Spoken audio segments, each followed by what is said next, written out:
All praises to the Most High, Bahasham Yahweh Shai Hamashiach.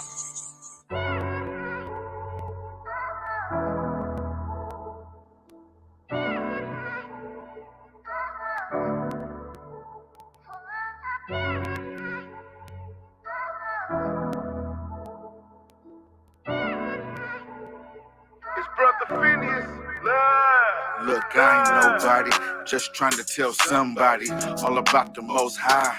When I open my mouth, I did the sound of oppression. Visualize the tears in my eyes. My people, this a war cry. We gotta blame ourselves. We're out here living genocide. We gotta stick together, but instead we divide. We learned that from our oppressor, that ain't no surprise. In their eyes, every day they wanna see us die. Deuteronomy 28 told us no lie. We're the ones that fit the curse, gotta realize. We're the people of the Bible that are gonna rise. The only one that's gonna save us is the Most High. You got to circumcise your heart and open up your eyes. And let the Spirit bear witness with the Most High. I can only speak truth and no lie. I done seen death before and I don't wanna die. For my people, I'ma fight. And in the dark, I'm a keeper of the light. For the Most High. For my people, I'ma fight. And in the dark, I'm a keeper of the light. This is my war cry. For my people, I'ma fight. And in the dark, I'm a keeper of the light. For the Most High. For my people, I'ma fight. And in the dark, I'm a keeper of the light. This is my war cry. For my people, I'ma fight. And in the dark, I'm a keeper of the light. For the Most High. For my people, I'ma fight. And in the dark, I'm a keeper of the light. This is my war cry. For my people, I'ma fight. And in the dark, I'm a keeper of the light. For the Most High. For my people, I'ma fight. And in the dark, I'm a keeper of the light. This is my war cry. And if ye go to war in your land against the enemy that oppresseth you, then ye shall blow an alarm with the trumpet, and ye shall be remembered before the Lord your God. Ye shall be saved from your enemies. Q, you hear the horns of Gabriel. Maybe you just ain't listening. They say you read scriptures, but I question your comprehension. Your heart is under submission. Lord put you in a position to help us pay attention to the signs he's been signaling. Yeah, I'm here to cause friction and more affliction. This man's prescription, but my addiction is Elohim's mission. So I issue a challenge to black Christians. Follow the 10 Commandments, because religion is big business. Get the definitive definition, because it's infinitive decisions. Life is for the living, and death is for the wicked. But this cotton picking stiffness, naked constantly being a witness, while your actions should react with the swiftness. The Most I set up is the description of the missing, working for the enemy, poison in the kitchen, tangled in torture, teaching tension, like go for self, right? Well, I kill for my Lord, and I die for my life. Get your spirit right. For my people, I'ma fight. And in the dark, I'm a keeper of the light. For the Most High. For my people, I'ma fight. And in the dark, I'm a keeper of the light. This is my war cry. For my people, I'ma fight. And in the dark, I'm a keeper of the light. For the Most High. For my people, I'ma fight. And in the dark, I'm a keeper of the light. This is my war cry. For my people, I'ma fight. And in the dark, I'm a keeper of the light. For the Most High. For my people, I'ma fight. And in the dark, I'm a keeper of the light. This is my war cry. For my people, I'ma fight. And in the dark, I'm a keeper of the light. For the Most High. For my people, I'ma fight. And in the dark, I'm a keeper of the light. This is my war cry. Let's get our spirit right with the Most High. I'ma get my spirit right with the Most High. Yeah, let's get our spirit right with the Most High. I'ma get my spirit right with the Most High. Yeah, let's get our spirit right with the Most High. I'ma get my spirit right with the Most High. Yeah, let's get our spirit right with the Most High. I'ma get my spirit right with the Most High. Yeah.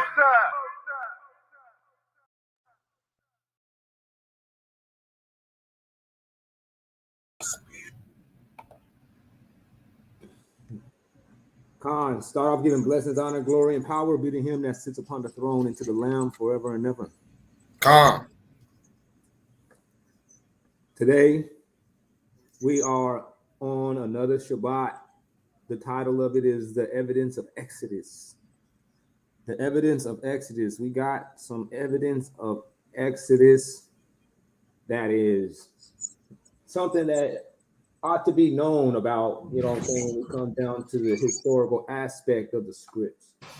And some of the some of the things that we do over here is, at One Nation Set Apart, is we have certain individuals that are involved in, debates and things of the sort, But we get to, there's nothing wrong with that. That's actually needs to be done. That's the way of Christ, Christ came to bring debate. You go into the Matthew's translation of the Bible, and you go to Luke chapter 12 and verse 51, it says, "Suppose you that I am come to send peace on earth? I tell you, nay, but rather debate." So with that being said, you have to, it gets to a certain extent to where you got to know what to say and got to have a response, to be able to crush the head of these serpent doctrines, you know what I'm saying? So, so one of the things that got to be done is we got to get down to the evidence of some things, just to get the false doctrines and the naysayers out of the way. Because like we did in the last lesson or two, the angels got to gather all things that offend, right? And they got to bind them and burn them in a flame of fire, right? So with that being said, demolishing and debunking lies and false doctrines is a duty for a certain class of Israelites. So moving on and getting down to the information, I'm gonna, show this copyright claim, whatever, boom, This goes for all the stuff that we doing for everything, because we're going to be looking at other people's work. This is not necessarily my work I put together, but this is just information that I have researched and have, I have been fully convinced that this is actually the truth. So here we go. All right. Boom. All right. Where we're going right here now is, oh yeah, can you guys see my screen? No. Of course. No. All right, hold on.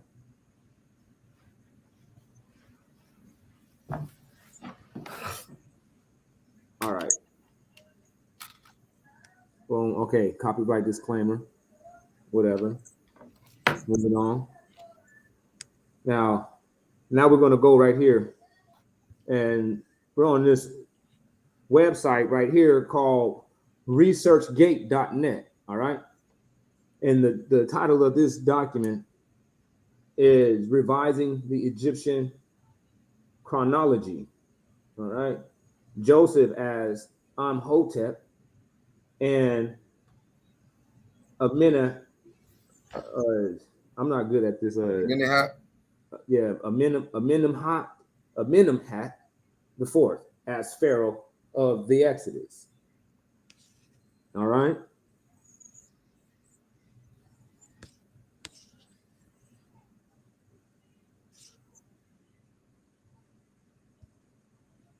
All right. The necessity of revising the standard secular chronology of Egypt is widely accepted, but efforts to achieve this so far have been inadequate.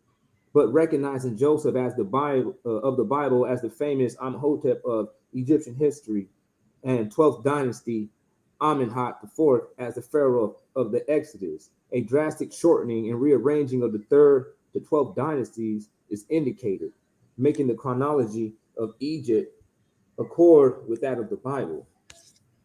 So we're going to read the abstract now. It says, the necessity of revising the standard secular chronology of Egypt is widely accepted. All right. So in other words, nobody is concrete on exactly when the biblical and the Egyptian events occurred, overlapped with each other. They're not actually concretely sure on that. So he says the necessity of revising the standard secular chronology of Egypt is widely accepted. So you know, I mean, getting down to the brass tacks of it and actually still trying to figure it out is something that people actually are still currently doing. He says, but efforts to achieve this so far have been inadequate. By recognizing Joseph of the Bible as the famous Amhotep of Egyptian history and the 12th dynasty, Amenemhat, Amenemhat the fourth, as the pharaoh of the Exodus, a drastic shortening and rearranging of the 3rd to 12th dynasties is indicated, making the chronology of Egypt accord with that of the Bible. The standard secular timeline recognized by historians today is based on organization of the Egyptian pharaoh into consecutive dynasties, a system devised by Manetho in the 3rd century BC. Scholars have adjusted the original Manetho timeline downward considerably, as Chrysler in 2009 shows, but it still does not match the biblical timeline. All right, so see that we have a problem here. Do you understand what they're saying? They're saying that what they're saying about the Bible isn't matching up with what they're saying when it actually occurred. They're saying these things occurred at this point in time, but then when you go and look at the Egyptian records, it doesn't match up.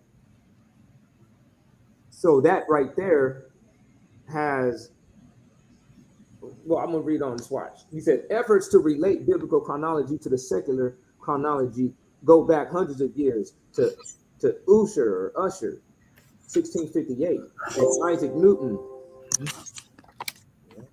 Hold on. Oh, I thought that was me. No, that's me. Oh snap! I thought I was plugged in the whole time. Oh, something else.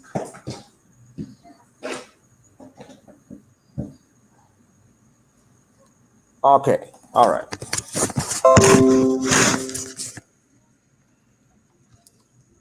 Okay. Okay. Okay. And Isaac Newton, he said more recently, Velikovsky raised the subject and his thesis that the secular timeline based on the Egyptian dynasties needed to be drastically revised downward, begin a storm of controversy that goes on to this day. For example, Clark in 2010 finds it necessary to lambaste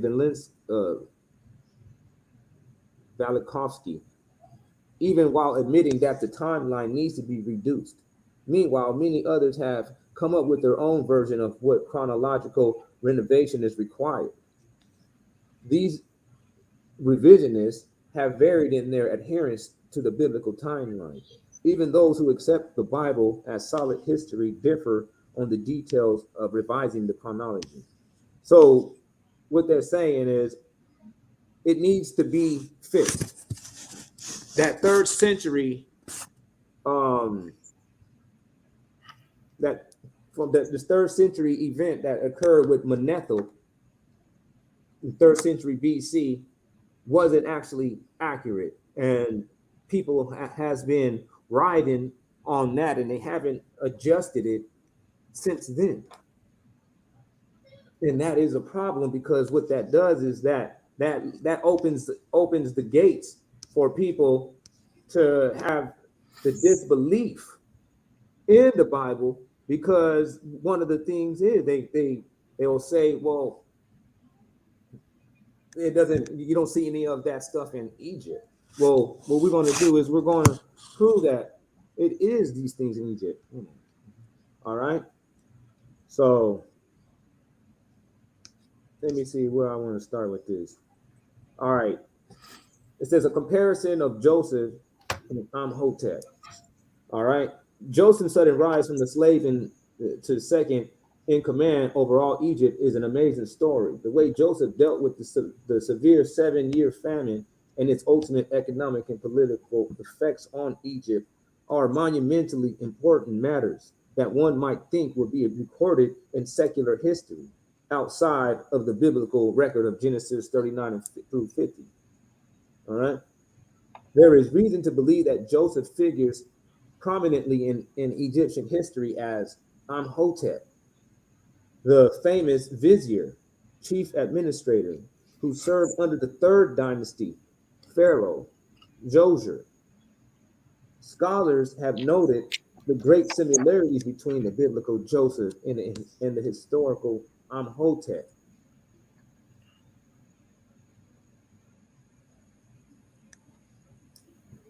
He says, Chetwynd raised the subject when he published his arguments for equating the two men, even though he made no attempt to solve the inherent chronological problems. Hand, 1991, Riley, Moeller, and Sweeney are among others who came to the same conclusion. It was the same time before Egyptologists realized that Djoser, other spelling variants included Zoser with a Zezer with a E, and all these you see, was also the pharaoh called Net-Jureket, something like that. Net-Jureket. Jureket.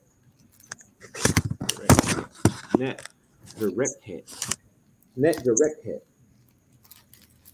There is some disagreement as to whether Djoser, meaning the wise, was his birth name or a name added later after Amhotep made him famous. Sweeney says it was a name conferred on him only after his death.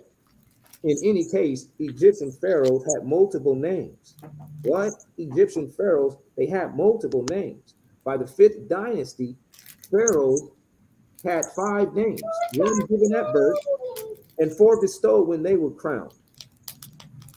Although the rulers of Egypt were always called kings in early times and were not called pharaohs until the 18th dynasty, the Bible consistently calls these rulers pharaohs, and we will therefore call them pharaohs throughout this paper. Joseph's elevation to the position of second in command to the pharaoh is described in Genesis 41, verses 40 through 44. All right, let's see what it says. Thou shalt be over my house, and according unto thy word shall all my people be ruled. Only in the throne will I be greater than thou. And Pharaoh said unto Joseph, see, I have set you over all the land of Egypt. And Pharaoh took off his ring from his hand and put it upon Joseph's hand, and arrayed him in vestures of fine linen, and put a gold chain about his neck. And he made him to ride in the second chariot which he had. And they cried before him, bow the knee. And he made him ruler over all the land of Egypt. And Pharaoh said unto Joseph, I am Pharaoh, and without thee shall no man lift up his hand or foot in all the land of Egypt. All right, so that's the biblical narrative in Genesis 41, 40 through 44. It is clear from this passage that Pharaoh made Joseph vizier of the land of Egypt. Vizier, that was the name, that was the title that these people carried when they were second in command of the pharaoh, or they were chief rulers in Egypt. So Joseph definitely was bestowed with that title in Genesis 41. Khan. He says, Amhotep's position as vizier is widely acknowledged. Earlier, there had been doubt that Amhotep had actually existed. His claimed fame and accomplishments seemingly being greater than any mortal could actually achieve. However, his historicity was established beyond doubt when the base of a statue of the pharaoh Djoser, now in the Amhotep Museum of Saqqara, was discovered with Amhotep's name on it. Base of the statue, Djoser, my bad. Okay, and he says, information on Amhotep's origin is shaky and would appear to be based on legend. Historians say that he was probably born near Memphis and educated there, and rose to prominence because he was right. His mother's name is admitted to be pure myth, dating from the time of Ptolemy. His father is stated without proof to be an architect named Knefer. For a man so famous, Amhotep has a very vague background. The duties of viziers are described by Hurry in the book of Amhotep, chief judge, overseer of the king of records, bearer of the royal seal, chief of all the works of the king, supervisor of which heaven brings, the earth creates, the Nile brings, supervisors of everything in the entire land. As if that wasn't impressive enough, the departments of vizier's office also included the judiciary, the treasury, war, army, navy, the interior, agriculture, and general executive. We might wonder how the vizier managed to do all this. As Hurry observes, a prodigy of efficiency must have been required to carry out such multifarious duties. Ironically, he adds the office of vizier to the ruling pharaoh was one of the high dignity and responsibility. The occupants of the post was a sort of Joseph. Hurry did not, however, equate Amhotep to Joseph. All right. So this is a real long, extensive one, man. But we're not going to read the whole thing, but we're going to start now touching on the key things. But what we just now see is that there was a vizier, there was a man named Djoser, and this pharaoh named Djoser had a vizier that was pretty much like a life and a game changer, especially at a time when Egypt had issues going on with like famines and things of the sort, like what the biblical narrative suggests. So we got the name similarities, but hold on. All right, let's check this out. It says 7-year famine. The Bible is very specific on the details of the famine. It would be preceded by 7 years of abundant harvest, after which there had been 7 years of severe famine. That was in Genesis 41, 29 to 31.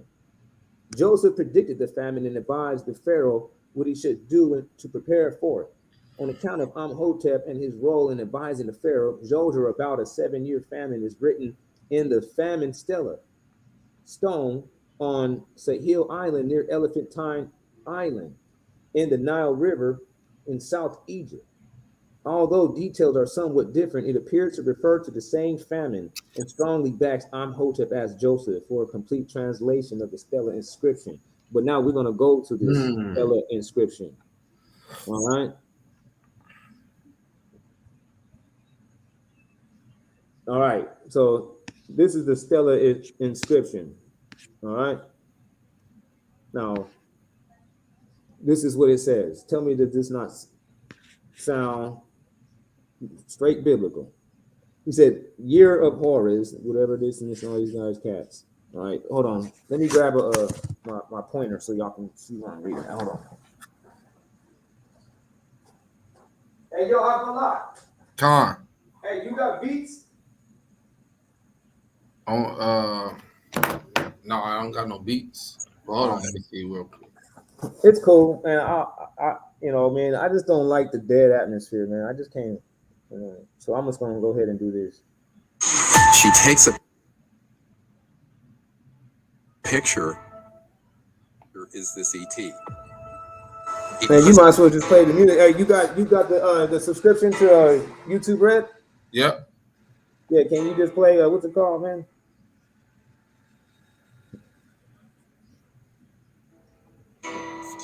Yeah, man. I got it. It'll catch on, man. Do it for the streets. I used to hustle, sell dope. Now I preach it to the street. I made a lot of mistakes.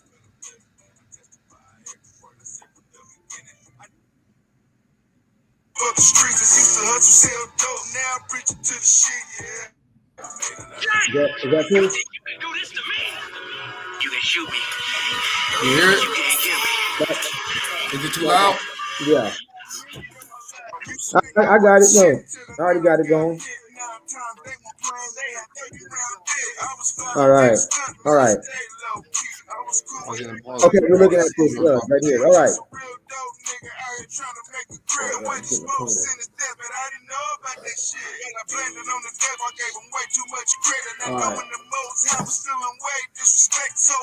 He says, there was brought to him this royal decree to let you know.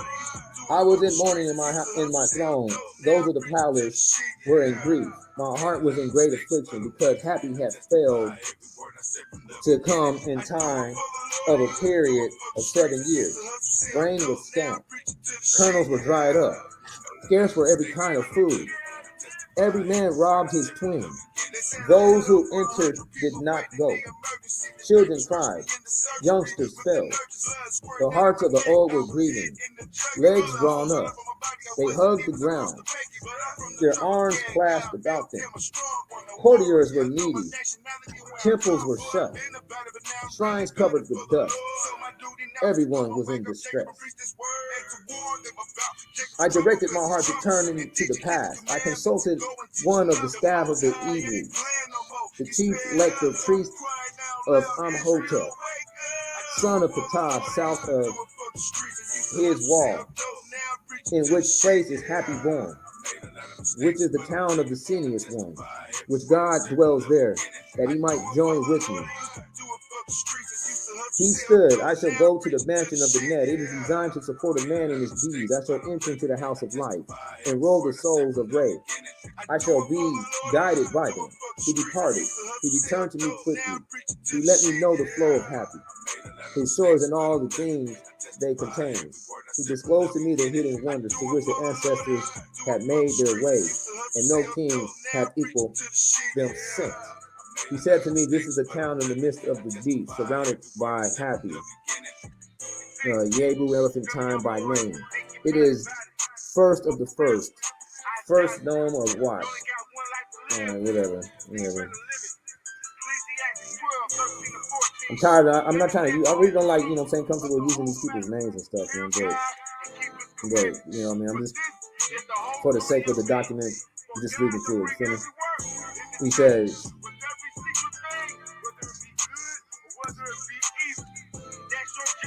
it is a house of the sleep. Oh, my bad. Where were we? Okay. Earth. It is the first of the first known to Wawat. Earthly evolution, celestial hill, cedar ray. When it appears to give life to every face. His temple joy. Oh, whatever, man. Okay. I'm gonna go down right here. Canaan is there a God? His soul, his side is placed near him. The door bolt in his hand. The wing of the door open according to his wishes. I'm gonna go down.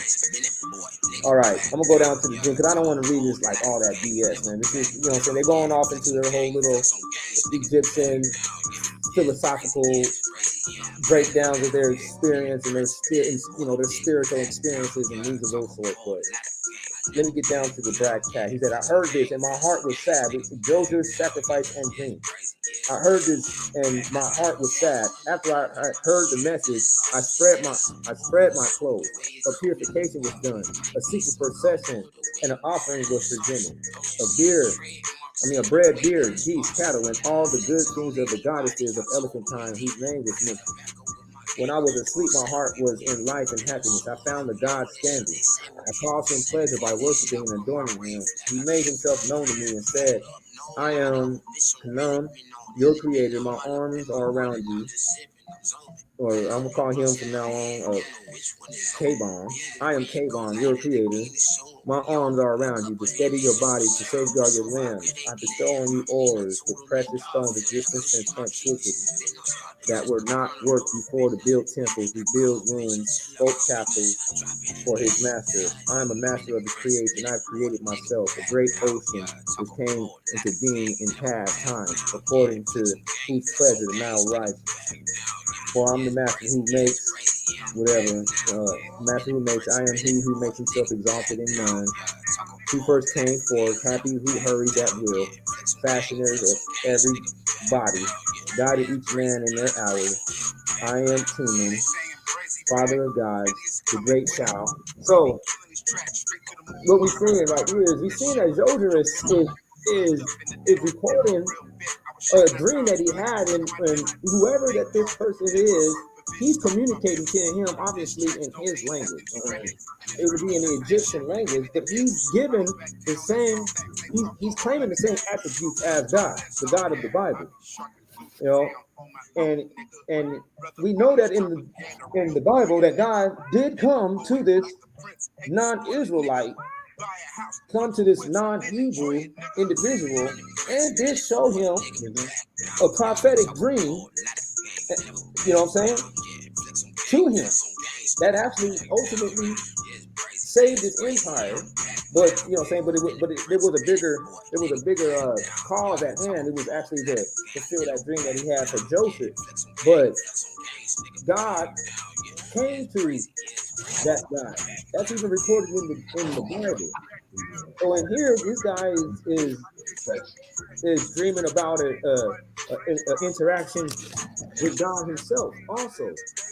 You know, but this is that's a bit of a stretch, but we're gonna keep on reading. You know, over here at One Nation, man, we read, man. He says, I will make the Nile swell. Okay. He says, for I'm the master who makes whatever. Okay, what was I? All right.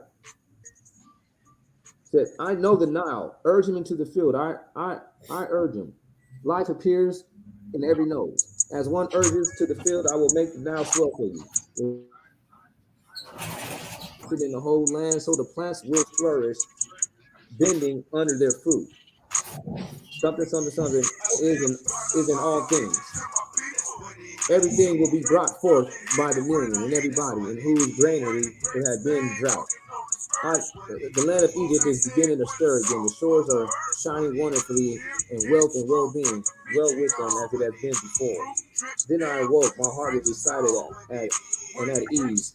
I decreed this order to the temple of my father Kanun, Kedar.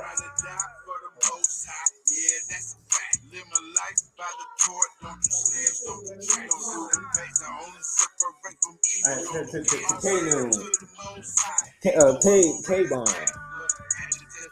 He said, royal sacrifice to Kabon, the Lord of the cataract, first of Nubia, whatever, man. By the mountain of the dusk in the eastern shore of the mountain of dawn, from other time.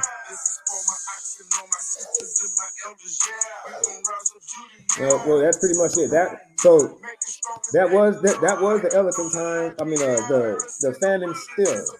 You know, so the famine still, like they said right here, it's going to read a little bit different, but it did have some overlapping similarities as in the Bible.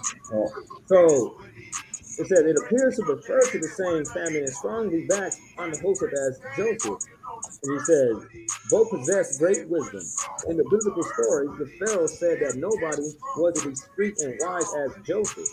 Amenhotep had the same reputation. For example,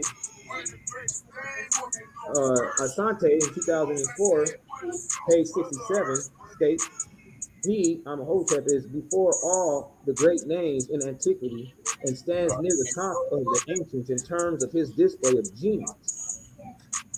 Yeah, Finneas, we could barely hear you. It's kind of the music. Or are you far away? No, I'm sitting right there. Oh. Can you hear me? Yeah. You can hear me now? Yeah. Take your videos. Hey, brother. Watch uninterrupted. We let you know what it was. That's the Can you hear me now? Tom. All right. Oh, there it is. He says, Curry describes Amenhotep's fame for wisdom as making such a deep impression on his countrymen that it endured for many centuries, but Joseph and Amenhotep were therefore considered to be the wisest men in the kingdom. Both were seers. Joseph had predictive dreams while living with his family in Canaan. He predicted the fate of the chief butler and chief baker in Egypt and the 7 years of plenty and 7 years of famine. Amenhotep was famous as a seer and bore the title greatest of seers in Heliopolis. Joseph lived to be 110 years. So that's the crazy thing. So if he was considered the greatest of seers in Heliopolis, and Joseph at the same time was considered the wisest, and he was considered the wisest for being a seer. That right there is a dot that actually connects. Really, that's an easy dot to connect. He said the lifespan of 110 years. Joseph lived to be 110 years old. All right? As it states in Genesis 50, 22 and 26. Also, 110 was traditionally considered to be an ideal lifespan throughout the history of ancient Egypt. And it appears repeatedly in the manuscript. Loader, something. It would be highly unlikely that this could be a coincidence. There does not seem to be any clear connection of 110 years to Amenhotep, as no secular inscriptions or manuscripts stating Amenhotep's age at death have yet been found. However, we can, however, date an early mention of 110 to the second last pharaoh of the 5th dynasty, Isosi, from a set of wisdom precepts, the instruction of Ptah-hotep that speaks of an aged vizier who claims to be 110 years old.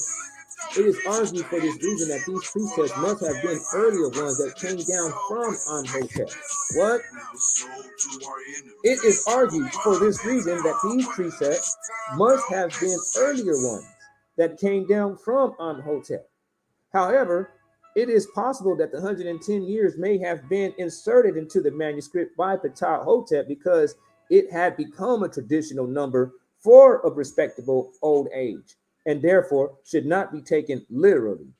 For a translation of this manuscript, you can see that in somewhere else. But that is saying too, like, okay, so they're saying, he's saying either way, they're attacking it from both ends. They're saying, first the argument about it is, there's a manuscript that is called the Instructions of Ptah-hotep that is very, very similar to the Proverbs of Solomon.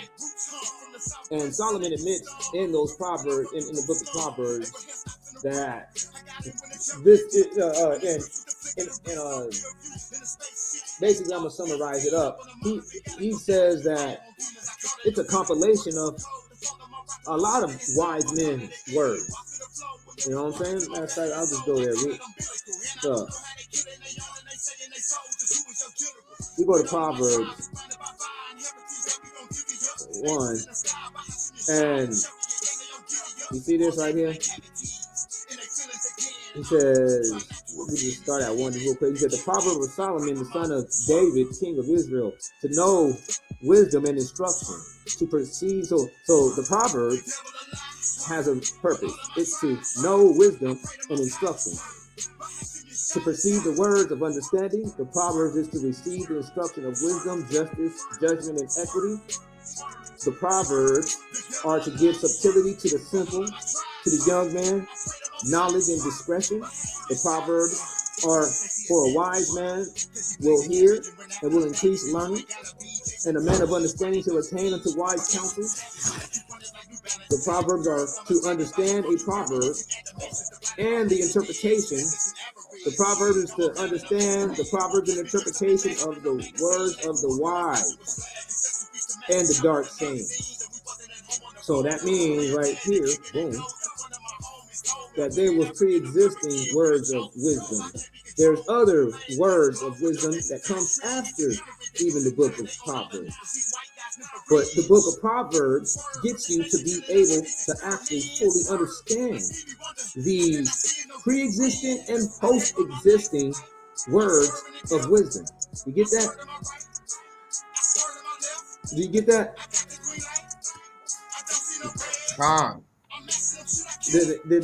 Did I explain that clearly? Yes. All right. So we're going back. So he's saying that they attacked it on both different angles. They're saying either this was written from Amenhotep originally, and Ptah-hotep just was that's just a manuscript or a copy of something else that had already pre-existed, or they're saying that Ptah-hotep, he put them in there because somebody made 110, dying at the age of 110, so dope because he was a dope dude that died at that age. Which references to Joseph each time. All right? He says, so because of this mention of the age 110 years in the instruction of Ptah-hotep, we can be confident in placing Joseph's death earlier than the end of the 5th dynasty. These scholars who place Joseph later than this must be putting him in the wrong time frame. What? They must be putting him in the wrong time frame. He said, even Corvell in 1971, volume 1, page 203-5, who believed that the famine of the 12th dynasty, Sesostris I, as of the 5th dynasty, Unas, puts Joseph later than the 5th dynasty, Ososi, and Joseph's death would have been many years later than that. Although Joseph was a 3rd dynasty pharaoh, Joseph may have lived to the 4th dynasty, and the author of the manuscript, Ptah-hotep, was old, and he may have grown up in the era not long after Joseph. The true meat of the 3rd, 4th, and 5th dynasties is the key historical question. Historians puzzle over how the Great Pyramid was built with non-slave labor. He said, obviously, an enormous amount of manpower was required.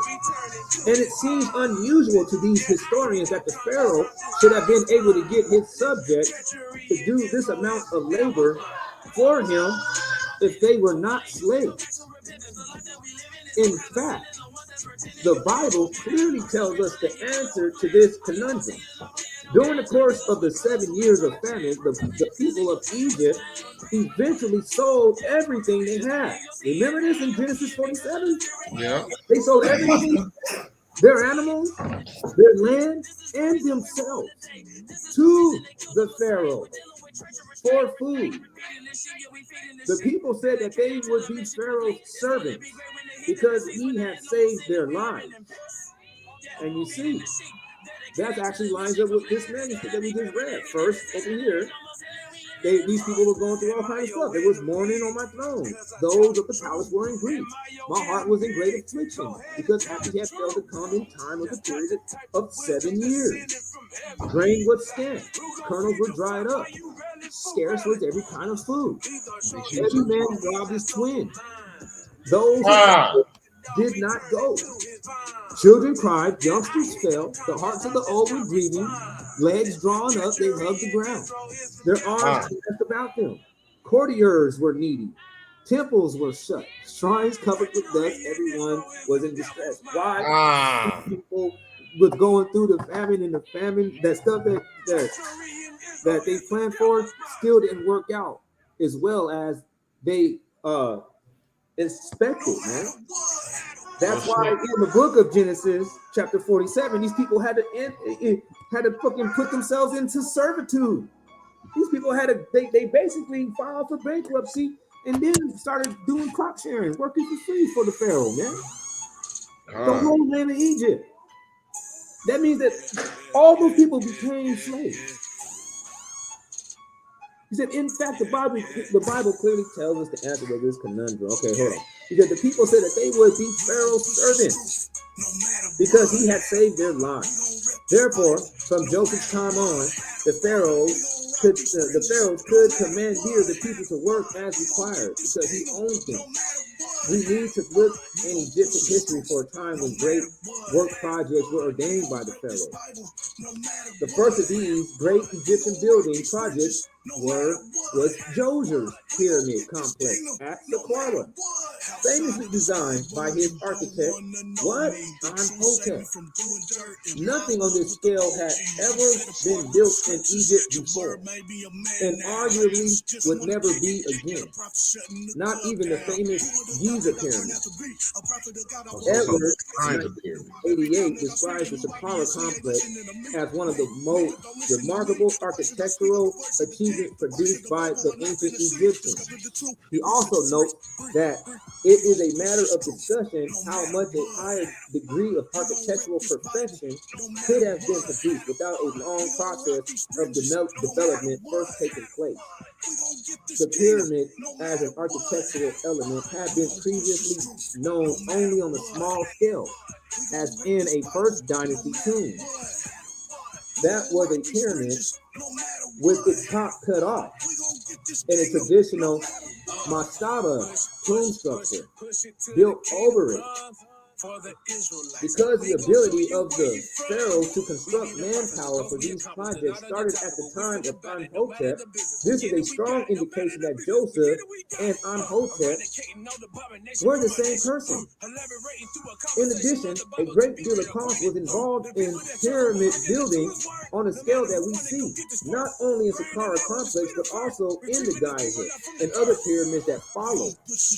According to the biblical story, the pharaoh became enormously wealthy from the seal of the grain gathered during the 7 plentiful years to both his people and to those who came from foreign countries to buy. And we see that such as Joseph's brothers, noted in Genesis 42-43. The ongoing 1/5 income tax that Joseph instituted would have also continued to pour money through the pharaoh's coffers year after year. That was mentioned in Genesis 47-26.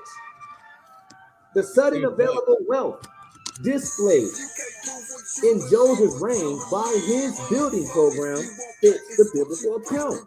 Well, if Joseph was Imhotep. And you see this? God. This is the step pyramid of Joseph at Saqqara. After first becoming so this is the most monstrous pyramid, the most best built pyramid. I think so. Let's see. I think after this, Joseph is the one that changed this structure from it being like this. You see how it's flat at the top? That's where that little temple would have set that they were talking about. Remember? Yeah. They mentioned that they would put a temple on top of there. Right? Where was that at?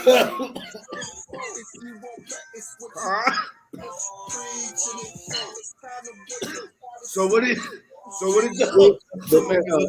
after the first dynasty tomb? Oh, I see it. That was of a pyramid with its top cut off, yeah. and a traditional mastaba, which is a tomb structure.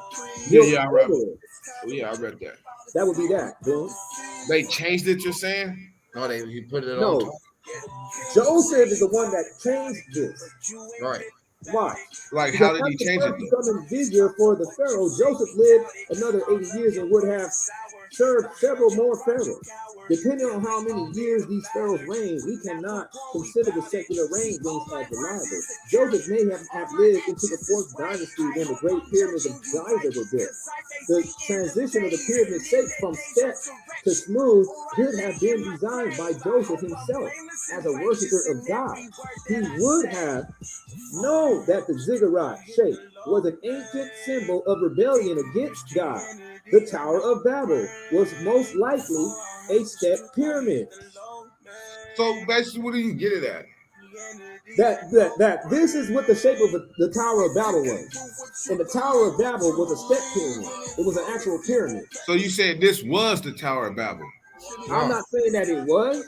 But I'm gonna go as But far it as looked say like this. this. I'm gonna go as far as say this Because This I was read about the 100%. Tower of Babel, they thought that they could reach the skies, right? Yeah, well, they didn't think that they could reach the sky. They just said that they're going to put it up into the heavens. When they mean that, they just meant the sky or high. They didn't really actually literally mean that. They didn't think that they were going to go into the heavenly realm.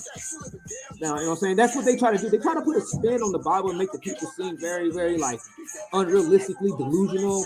And they thought real over exaggeratingly, and they were almost like cavemen.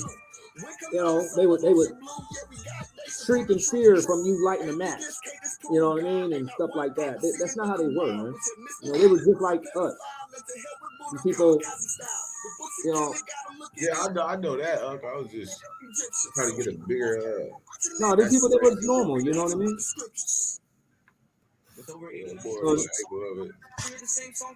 No, but Joseph. So they said Joseph would have had known that this was a disrespectful thing towards Yahweh. Khan, he would have known that this is a fucking ziggurat. But how do you know if he even worshipped it? We know that Joseph worshipped God because when he was getting pressed by Pharaoh's wife, when he was getting pressed by Pharaoh's wife, he was representing God. Like, man, I can't, you know what I'm saying? I can't make this type of offense to the dude. He's like, and I can't sin like this before God. And another thing is the reason why the Pharaoh put him up is because he said, I know that your God is a real God because you interpreted my dream without me even telling you. Right. Like exactly. And then when he was in jail with the baker, and the guy was like, you know, I had a dream. And you know what I'm saying? He's like, you know, because Joseph walked up to him, he's like, why you guys look so down? Why y'all niggas looking so depressed? And it was like, man, because we both had some dreams and can't nobody discern it. We can't figure out what it means. What? You can't use the N-word, man. I can use the N-word, man. But anyway, check it out. That's not geographical. That's not. I can use the N-word. That's the way I speak. But check it out, man. But how's that leading to people? But listen though, because how is that taken away from what the information I'm saying? You gotta listen to the information. Don't strain at the neck. Because even though I may be rude in speech, I ain't rude in knowledge, especially at this moment. You know, when he said that, he told him like, man, dreams are of God. The interpretation of dreams are of God. Yeah, I remember that. So Joseph was 100% biblically acclimated. So when I ain't saying he wasn't though. When this brother actually did end up getting into the position of being, you know what I'm saying, the top dude in Egypt, that brother had the power to change the architect. He told him, well, a man won't be able to lift his foot in Egypt without two. Did he change it? Huh? Did he change it? There was a drastic change in the reign of Joseph. Oh, so this pyramid changed in the reign of the brother. Yes, the reign of Joseph under Amenhotep. Hell yeah, that's cool. You know what I'm saying? Oh, so he tripped on it. Like, no, we ain't doing that. Right. And the reason why he had the name Amenhotep right here is because that's not the only name though that anybody in Egypt ever had. They never had one name, as we covered earlier at the beginning of this reading. That those people, you know what I mean, you become a top dog, you can end up with 5 names. You know what I'm saying?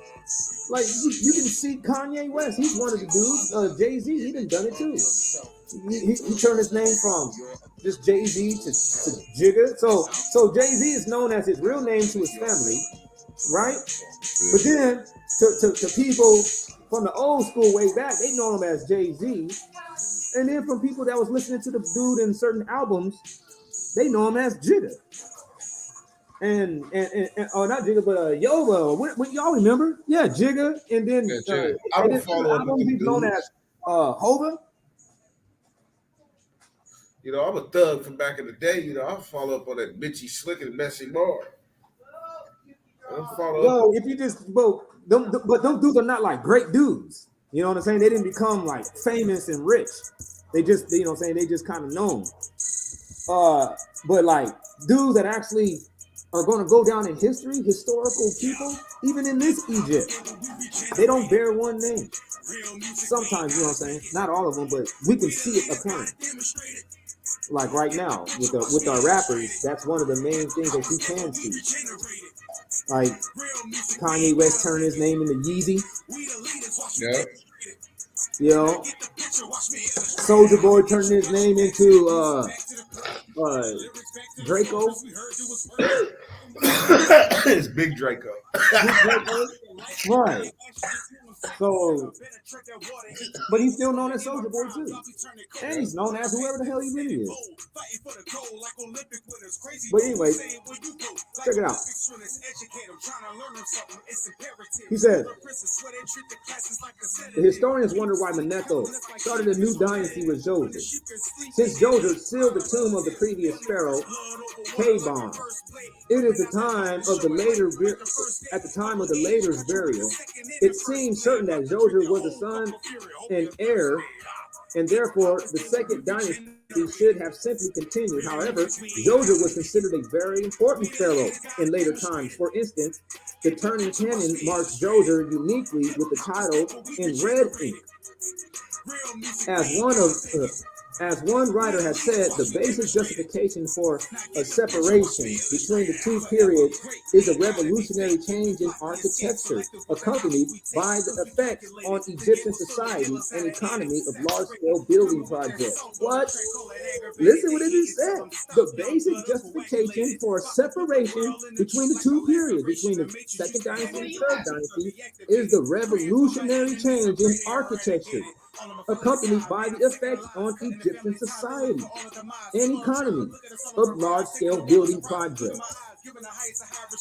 Old Kingdom of Egypt, 2010. It could be argued that it was Joseph, Amhotep, who gave Joseph this importance in meriting the start of a new dynasty. The biblical story makes it clear that Joseph's family was well treated until the pharaoh of who knew not Joseph arose, according to Exodus 1 and 8. This pharaoh said that the children of Israel, who up to then had been favored because of Joseph, would now have to work like everyone else. He then enslaved them with especially hard labor. Exodus 1 and 11 through 14, making bricks for mud and straw. Scholars vary in their opinions as to who this pharaoh was. However, we can be fairly certain that this was one of the pharaohs of the 12th dynasty, as we will show further on the Exodus took place nearly at the end of the dynasty when Moses was 80 years old. At the time of Moses' birth, 65 years after Joseph's death, the killing of male Israelite babies was being enforced. This edict had to have been fairly recent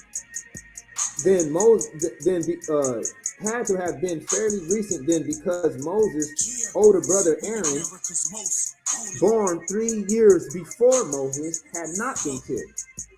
Working backwards through this dynasty, we can come up with some possible pharaohs who would have been this cruel, but it is doubtful that we can be certain which one. For instance, Stewart argues for Sesostris III. The start of a new dynasty usually indicated a break of some kind. We could even wonder whether the pharaoh who knew not Joseph was the first of the 12th dynasty, Amenemhat I. Historians believe that this pharaoh overthrew the one that preceded him and had no royal blood. Gardner reported that in 1964 on page 125 through 26. He would indeed have qualified as a pharaoh who did not continue the previous customs with respect to Joseph's family, the children of Israel. However, this would have ramifications for the length of the 12th dynasty, which would have to be drastically telescoped. The secular chronology currently allots about 200 years from its beginning to the end of the reign of Amenhotep III. Because Joseph reigned before any of the 4th dynasty kings, none of the great Giza pyramids had yet been built. And this should be noted by those who claim that Joseph's great-grandfather Abraham saw the pyramids. And Brewer something states that. The pyramids, therefore, are not as old as many historians claim. Giza pyramids were built during the 4th dynasty, in the century after Joseph's rise to Vizier, making them about 3,600 years old. Standard chronology would place them in the 26th century BC, about 1,000 years earlier. With Joseph as Amhotep, we have placed Joseph in the reign of the pharaoh Djoser of the 3rd dynasty, not the 5th, being his service as vizier somewhere around the year 1700 BC, going backwards in time from there. The previous historic chronological marker of the Bible is Abraham's visit to Egypt during the time of great famine in Canaan, somewhat less than 205 years earlier.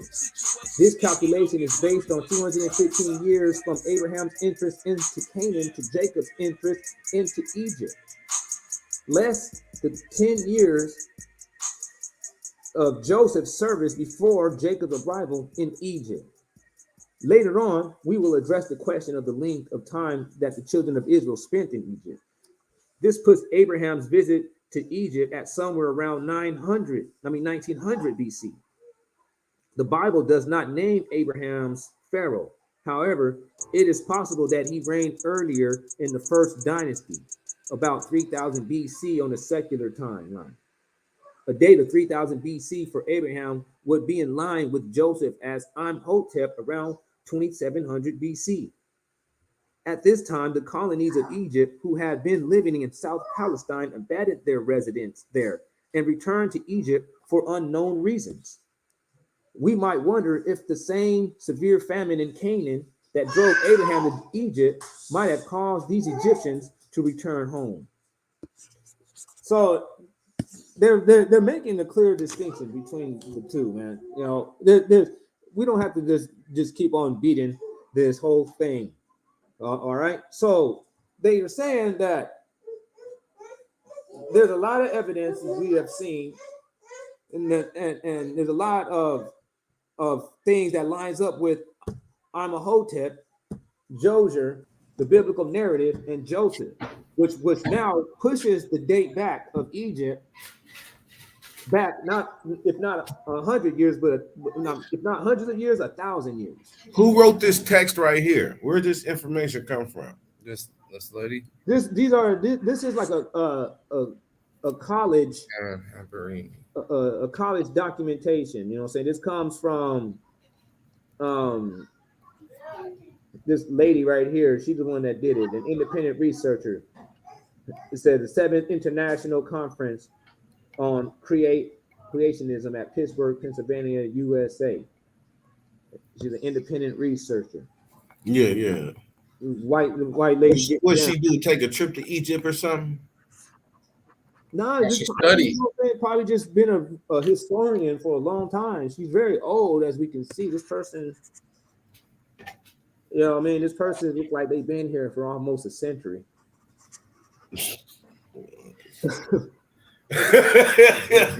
I'm just saying, you know what I'm saying? She's probably 45 years old, you know what I'm saying? You know how that is like 60. They don't age right, but I'm just saying that she looked like she's been here for about a century, so she probably just studied a whole lot. Now check this out though now. Boom. Wait. The 10 plagues. Yeah, watch this. 10 plagues. Here's some more. Here's some more proof that Egypt. It actually happened. He said, And this come from somebody else. "Yeah, this is from ohr.edu. You know, and a source of education, an educational website. All right, not a fucking social blog, but this is. You want to learn some stuff? You can come right here." He says, in the early 19th century, a papyrus dating from the end of the Middle Kingdom was found in Egypt. It was taken to the Leiden Museum in Holland and interpreted by A.H. Gardner in 1909. The complete papyrus can be found in the book Admonitions of an Egyptian from a hieratic papyrus in Leiden. The papyrus describes violent upheavals in Egypt, starvation, drought, escape of slaves with the wealth of the Egyptians, and death. Oh, remember we was reading the book of Jasher and they said they stole the wealth when they got on? Yeah, even said that lined it up right there. Yeah, he even said it in the KJV that they robbed the Egyptians. Yeah, they stole what they need. You know? Had to get them out here with the donation. And this is the thing, like you're going to run across a lot of naysayers that are going to say there ain't no proof of the Exodus. There ain't no proof of the Israelites being in Egypt. There is no proof of none of that, but there is proof of it because the Bible gives you the first-hand account from the slaves' perspective. But these people, the Egyptians, they have some first-hand accounts also from the Egyptians' perspective of the same event. Watch this. He says, the death throughout the land, the papyrus was written by an Egyptian named Ipuwer, or Ipuwer, and appears to be an eyewitness account of the effects of the Exodus plagues. What? Yeah, I seen that. An eyewitness account of the Exodus plagues from the perspective of an average Egyptian. Below are excerpts from the papyrus together with their parallels in the book of Exodus. And here we go. Boom, boom, boom. All praise to the Most High Power, man. Look at it. In the Ipuwer papyrus. He said, plague. They make the impossible possible and the possible impossible. Right, because this is some real valuable information when you get into going out being that light to the world. You know what I mean?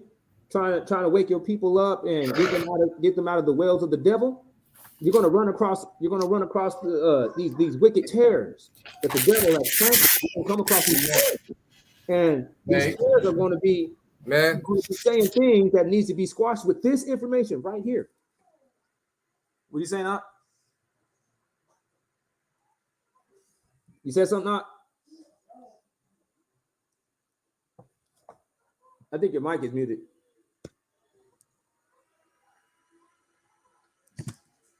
Go ahead, huh? What happened with Doc? I'm here. All right. Okay, he says, plague is throughout the land. Blood is everywhere. The river is blood, according to the Torah. Exodus 7:20. All the waters of the river would turn to blood. Men shrink from tasting human beings and thirst after water. Human beings and thirst after water. That is our water. That is our happiness. What shall we do in respect thereof? All is ruined.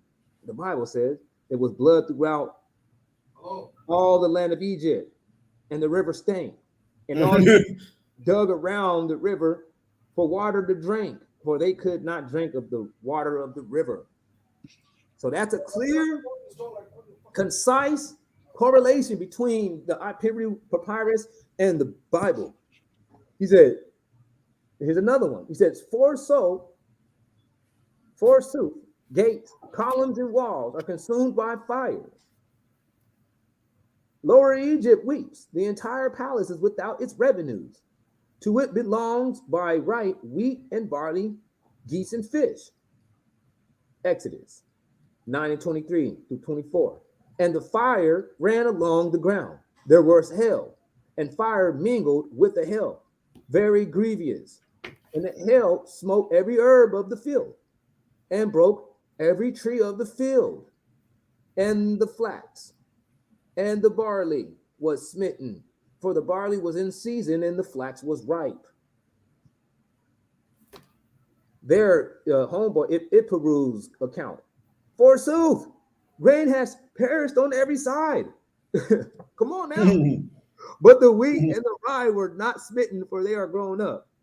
Forsooth, that has perished which was yesterday seen. The land is left over to its weariness, like the cutting of flax. There remained no green things in the trees or in the herbs of the fields through all the land of Egypt.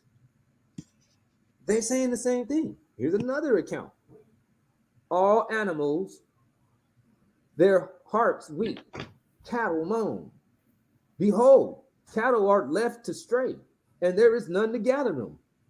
The biblical narrative. And the hand of the Lord is upon thy cattle which is in the field, and there shall be a very grievous sickness.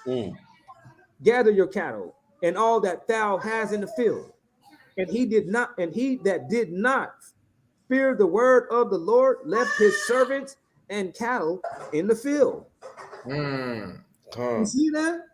That was in Exodus 9:19. I mean 9:3 through 19 and 21.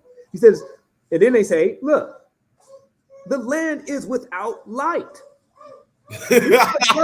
Somebody was tripping. They were like, this dude is freaking out. He's like, the land is without light. He said, and then look, in Exodus 10 and 22, and there was a thick darkness in the land of Egypt. Here's another one. Forsooth, the children of princes are dashed against the walls. Forsooth, the children of princes are cast out in the streets. The prison is ruined. He who places his brother in the ground is everywhere. It is groaning throughout the land. Murderers. Mingled with lamentations. Yeah, look, and it came to pass, and according to Exodus 12 and 29, and it came to pass that at midnight the Lord smote all the firstborn in the land of Egypt, from the firstborn of the Pharaoh that sat on his throne to the firstborn of the captives that was in the prison. There was not a house where there was not one dead. There was a great cry in Egypt. That fits the same thing. Forsooth, the children are dashed against the walls. Yeah, what would that mean? The children of princes are splattered cast out in the streets. The prison is ruined. And if you really check it out, the Bible doesn't really give a lot of detail about how the people were killed. It doesn't tell us exactly how. But we do know this. That these people, check it out. Check this out, man. We do know this, according to the Bible, that those people went through not only water scarcity, they went through food disappearance.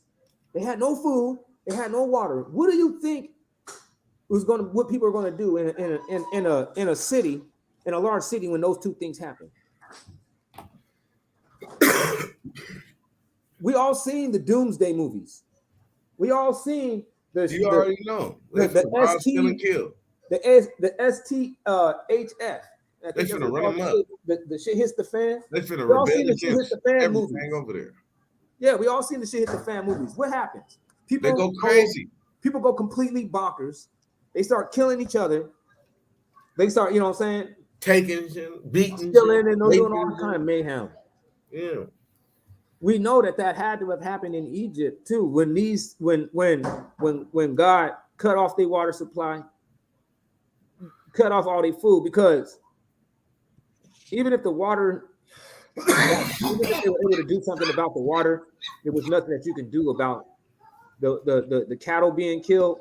and all the land, I mean all the vegetation that they ate being killed. The Egyptian people, they were like big time vegetarians, man. They worshipped animals. You know that?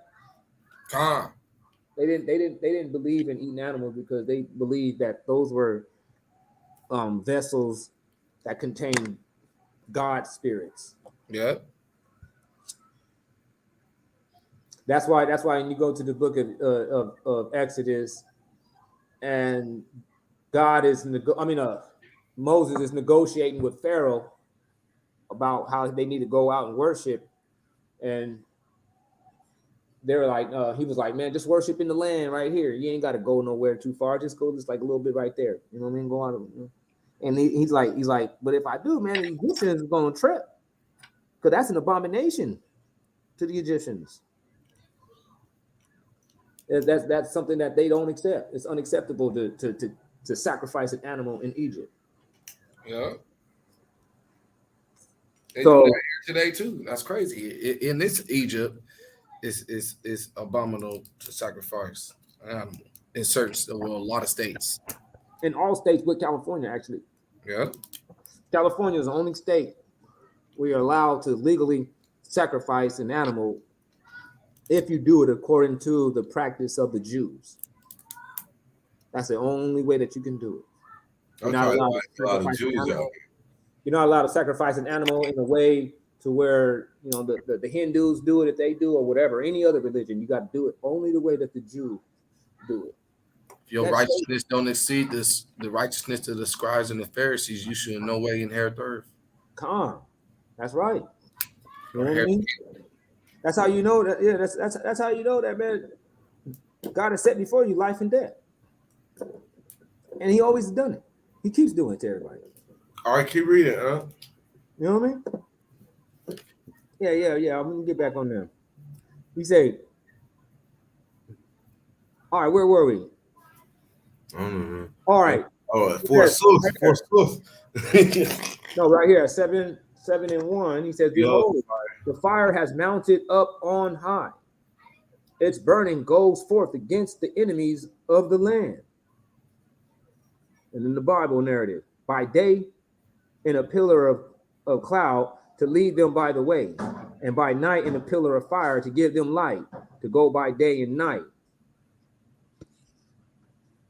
So that's the Exodus. He said, gold and lapis lazuli, silver and malachite, carnelian and bronze are fastened on the necks of female slaves. And he says, and they requested from the Egyptians silver and gold, articles, clothing, and God favored them, and they granted their request. And the Israelites thus drained Egypt of its wealth. Man, that's what I'm talking about, brothers and sisters. That right there is your money, man. You money. see that though, man? That was the Iperu Papyrus. All right, that's what we just now looked at. So the Iperu Papyrus is something that nobody get past. If you don't see the connection between those two, if you don't see the connection between the famine still and Joseph and the papyrus and Exodus, the Iperu Papyrus and Egypt Exodus, your ass is either like basically retarded, or you have an agenda. You don't want to see it that way because it's going to. No, you're not listening to see it. No, they have an agenda. It's either they're retarded or they have an agenda. If you don't see the correlation between the Iperu Papyrus and Egypt, you don't want to see it. Yeah, that's just a fact because it's there. No, this happened. Yeah, this literally happened, man. You know, get over your softness. Get over your feminine. Come on, get that, man. True. That's some cool stuff, man. I liked it. That was decent. Yeah, that was, man. All right. So yeah, man. This thing was real long. If you want you know what I'm saying, you can always go back on your own and get this whole thing and read this whole document yourself. But I think we made the point clear. We didn't cover the part about what Pharaoh that it was of the Exodus. I guess if y'all want to, we can cover that too real quick. So that's the ammunition that I had for showing that Joseph was Amhotep. And there was a little bit more that we didn't read that I actually did want to read. Let me see.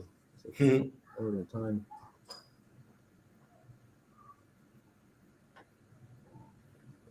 So yeah, anyway, so we're gonna go right here. All right. Who was the Pharaoh of the Exodus? He said, Oh, well, that's a good question, no? that is Because there was a lot of pharaohs. right. He says, in synchronizing secular history with the biblical. Okay. First, I want to show y'all this. Let me show this copyright claim. Boom. All right. So y'all don't be sitting right here trying to mess with the message. Now I'm going to show y'all this. I'll peep this. These people, I'm going to let the video peep it, because like what we just covered, for us to be able to solidify that Joseph, I hope you guys are hearing me, and I need to get a response back too. Do you guys understand that for us to be able to solidify that Joseph was Amhotep, you have to move the secular, you know what I mean by secular, right? The already accepted and commonly, you know what I'm saying, utilized and taught amongst and around date. We have to change that. That date has to be changed, because the date that they gave us doesn't leaves it to where a lot of biblical narratives has no support. You get what I'm saying? Yeah. It's not supported. So for the biblical narrative to actually be realistically respected, and for it to line up historically, it's all based off of Egypt. And they have to use the dynasties and the kings that ruled and stuff of that sort. So with Amhotep and Djoser and the correlations with the biblical narrative, we're able to identify the similarities and say, well, this guy matches up, but we have to move the date back, right? Okay, well, now check this out. The Most High God has made these white folks reveal that their stolen document. And check this out. Watch this. I don't know, Craig, if you've got the picture to pull up here, but this is the piece right here, and it only measures, I think he said about an inch. Can y'all see my screen? Yep. Okay. Square is like 2 centimeters by 2 centimeters. But evidently he recognized it, and several of them on the team recognized it right away as being a cursed tablet. And so they took it and they tried to open it. They couldn't open it. It's made out of lead.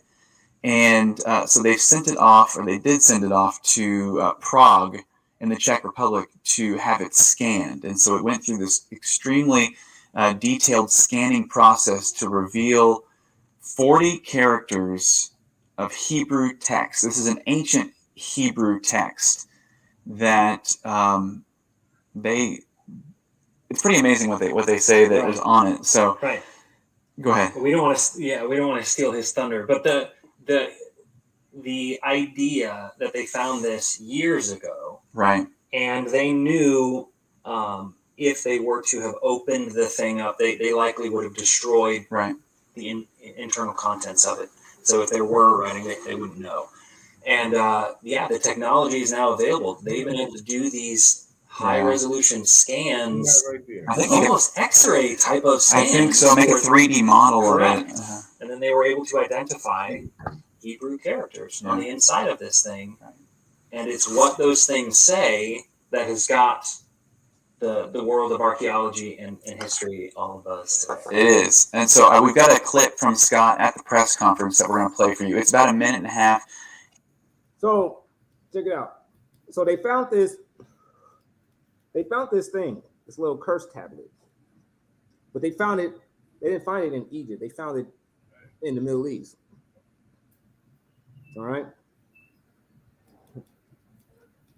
That's another thing that shows how the Israelites were in the Middle East, even during the time of their stay in Egypt. They wasn't just confined in the area that we believe, which is Goshen. That's just a little, you know what I mean, little thought to just think on.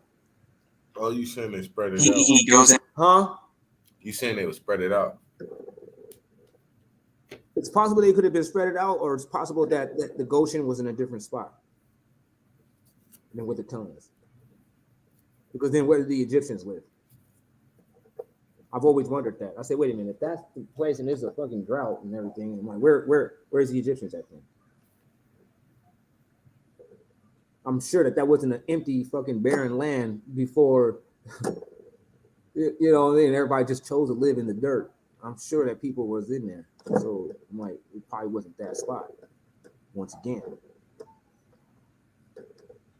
Because what they had to do is, because if the Israelites was in the Middle East during their stay, and that was the land of Goshen during their stay in Egypt, then they wouldn't be able to lie and say that the Israelites, they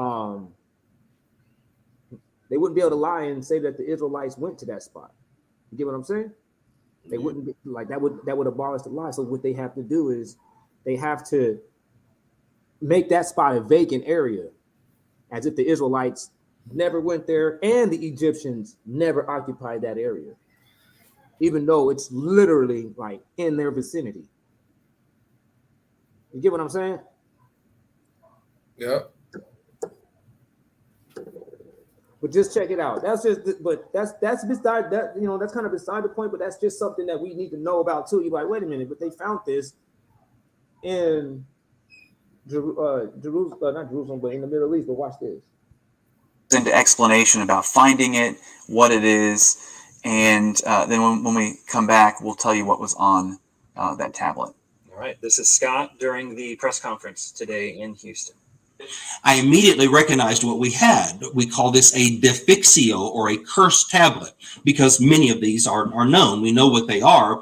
Frankie recognized it. I recognized it. And Abigail Levitt, who was the assistant director there with me, we all knew that we had a cursed tablet from the site of the curse mentioned in the Bible. So this was terribly exciting. We could see there were glyptic markings on the outside. But of course, we didn't know if we would be able to recover those markings. My first thought was that one can't scan through lead. When they give you x-rays, you go to the doctor, they always put this lead on you. And I'm thinking, how are we ever going to be able to scan through this? But we ultimately were able to find a lab in Prague that had expertise. Thousands of scans were done on the tablet in 2 different settings, so that then with extensive post-processing of those images, we were finally able to begin to see letters emerge. Now, on a scale of 1 to 10, this is a 10. It doesn't get any bigger than this. We talk about verisimilitude, or a consistency between what we read in a text and what we find in the material culture, that correlation. It doesn't get any better than this. If the text were true, this is what you would anticipate finding, and indeed it is what we found. So see what he's saying, like that's what we just covered all this. We're saying that. So that was the announcement they made. That people use that as a hitch when they want to be a disclaimer. They'll say, there ain't no evidence of you guys being there. There's no evidence of Israelites. There's no such thing as Hebrews, and like they'll say a lot of different things if you're not prepared for the response, you know, and you're not actually firmly founded, it can throw you off. You know what I mean? To a weaker minded vessel, those are the things that's all that's needed. Is, you know, that's the only little seed of doubt that was needed. You ain't got no water. that'll cause them to, you know what I mean, switch up from they walk from the Most High God and to start turning back into their old ways. Man. And that's what them dudes are out there for. They actually are there to do that. That's their intent. They don't care about you. They want you to go back into being a sinful ass individual. Today. I mean, that's a pretty big deal. You know, when we talked to Scott afterwards, we did an interview with him, and, you know, we're like, we know that you don't want to overhype something or over drama. Right. You know, I said, how big of a deal is this? And like he said in there, this is a huge deal. It's a 10. It's a 10. And so you could mention things like the Dead Sea Scrolls to your average person, and they would understand how significant that was to helping to validate the biblical text. Yeah. Right. That has been the discussion here today, is putting this on a similar level. That the fact that Yahweh was mentioned at such an early date. Yeah. The fact that Hebrew text. Why they keep saying Yahweh? Apparently, many historians and scholars. That's just how white people pronounce it in the Yiddish form of Hebrew, or Jehovah or something like that. You know what I'm talking about? Yeah. I said the Jehovah one. So they always. You know, I mean, they got their little thing they doing with their Yiddish. That's all. But it's YHW on that thing right there. Scholars who try to discount the whole concept of Moses having written the Pentateuch because, the Hebrews didn't even have a viable alphabet back then. They didn't have writing that would allow him to write something like that. The discovery of this from the late Bronze Age would throw those criticisms to the side. It does, and you know, and you mentioned the name of God. I didn't hear the clip if he actually said what was in it. Okay. But here is the actual.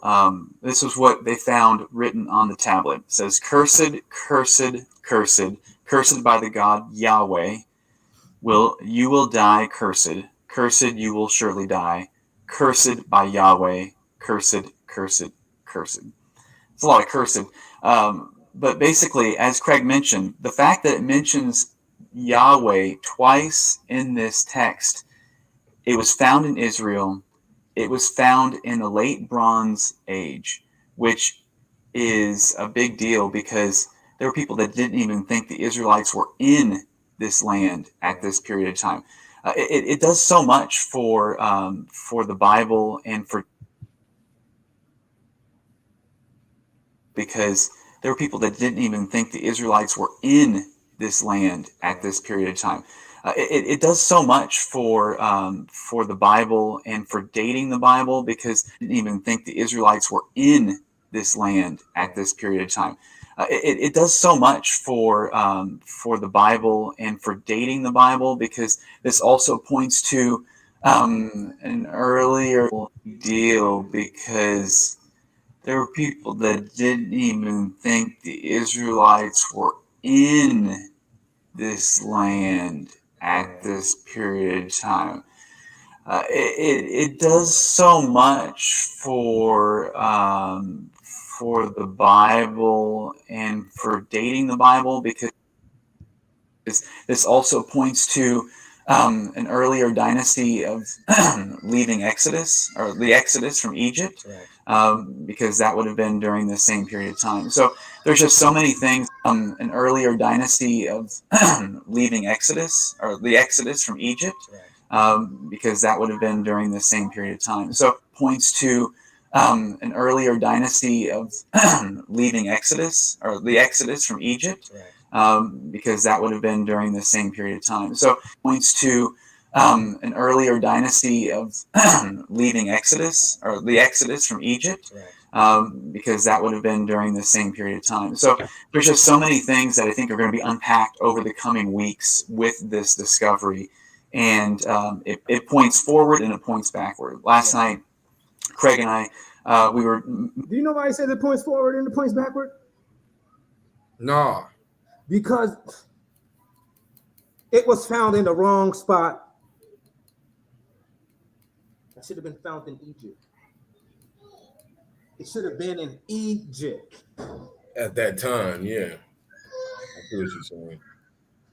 So they like, well, how they get way over here at that time? Yeah, it's found over there, and it's talking about these people going through what they're going through. Cursed are they? Cursed by Yahweh.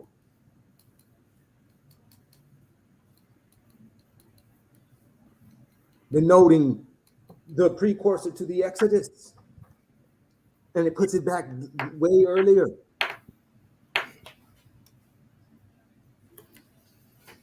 Which gets us closer to line up with what we just read. Yeah. Indeed. Telling you, man. And if that was there, because that was an artifact that was left when the Israelites was leaving. Come on now. They didn't even have enough time to even let their bread puff up. That's why they left with unleavened bread. Them people, they left in a rush. So that wasn't something that people would have packed. That was something right there. That's just a little tiny artifact, man, a little tiny piece of nothing that was left when they left. It was left behind. And if that is the case, that proves that not only that it starts, it places Egypt, it places the biblical narrative according to a historical accuracy. But it puts the Israelites not going to there. That's why he says this thing right here pushes things forward and pushes things backwards. Oh yeah, not going towards that modern Jerusalem. Yes. Right. It goes for some of the stuff. They say they already in the modern Jerusalem when they found that though. That's what we're saying. So they was across the sea. No, they were right. Yeah, they were right there when the curses were going down. When the curses were going down, that's where they were at. Oh, so that's why they say it's like somewhat sacred. That's why they said this is a 10. That's why they said this is bigger than the Dead Sea Scrolls. Yeah. What's the Dead Sea Scrolls? I was going to ask you. Wait, so where did they find that artifact at? In Jerusalem. Yeah, Jerusalem. Modern Jerusalem? Yeah. Yes. Whoa.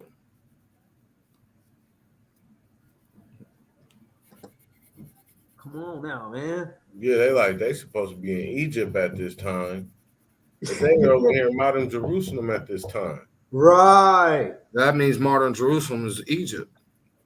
Right. Well, part of Egypt. Right. It's part of it. That was the place of Goshen. That's what it sounded like. That's what it sounded like. Yeah, that's what it sounded like. It sounded like they was placed there at the time. Yeah, exactly. It sounded like they were placed there at a time, and they were there when the plagues of Egypt was going down. Yeah, it was time to go after that. Mm-hmm. Yeah, that's dope. Let's see what the rest of the. They'll even start. You think they'll start understanding that? Yes, that's why he said like a lot of things is going to come out in the coming near future, man. And he said some of the things is pushing forward and some of the things is pushing backward. In other words, some of the stuff is going to go with their agenda, but in some of this stuff is going to not go with their agenda. Yeah. Like the biblical narrative matching up with chronology, matching up with historical timelines of these people actually being in Egypt within 1,000 years ago. Earlier than what they said. That puts them right over there with Joseph now, and them being Joser. That takes them out of the 5th dynasty and puts them into the 3rd dynasty. Yeah. You get what I'm saying? Yeah. So once it puts them into the 3rd dynasty, then we can like that fits with them. They're like, boom, we can prove the Bible, right? But then they're looking like, but damn, that kind of it draws questions to its actual location of where it was found, and how it doesn't and how it verifies or doesn't verify the Holy Land as being fucking the Jerusalem, man. You're like, wait a minute. Either was this a artifact that they took with them, along with them? And how common were these things? They were very common. You're like, so this wouldn't have been a special thing to take in a rush. This would have just been something, that these people probably would have just been sitting around doodling about. And then next thing you know, some shit is out. Other shit's popping up. New moves is being made. And shit is being left behind. People fleeing in a rush. White folks outside tripping and shit.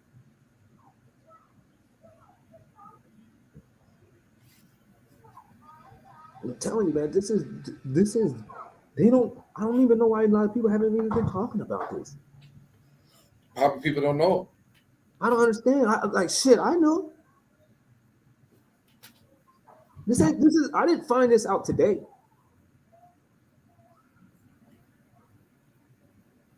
I found this out a couple weeks ago. It was on my phone on Google. When I just turned my phone on Google, and you got the little Google News and shit. Yeah. Boom. It was sitting right there. Excuse my language, children. It had the Google News and stuff. It was boom, just sitting right there. Boom. First thing to look at. I was like, what? Oh, that goes with the study that I was actually conducting. All right, let me go ahead and add that to the mission. Let's see what the rest of they say. I didn't see the whole thing either of this guy right here. So we might not watch the rest of this, but if they start trailing on, I'm just gonna cut it off. Meeting with our research team to discuss, okay, what are the things we really want to hit on for this press conference today? And I think I remember asking, I said, so really kind of put this in perspective, how big of a deal is this? And somebody said, this is a big deal. This is a really big deal because of the fact that it points backward and gives us a better idea of the date of the Exodus from Egypt. And then it points forward to the Israelites being in this land. It kind of plants a flag. It really does. In a place and in a time in history. Yeah. So, which before there had not been. So it had been easy for skeptics to make very broad claims. Did y'all hear that? Anything I said? It doesn't, because now when it pushes forward, it's fucking with the whole Israel, that modern Israel is Jerusalem. Yes. It's like these people were here during the time of that. When they were leaving Egypt, they were here. They're like, uh-oh. Dang. So when it says that they went out through Succoth, when it said when the Israelites went out through Succoth, they were coming in the other direction. You get what I'm saying? What do you mean? Hold on. They're coming from up top. Let me show you. Man, think with your imagination, idiot. This I was just playing. This dude is crazy, man. That's raw, man. Come on, man. They have to be coming down from there, man. Up top.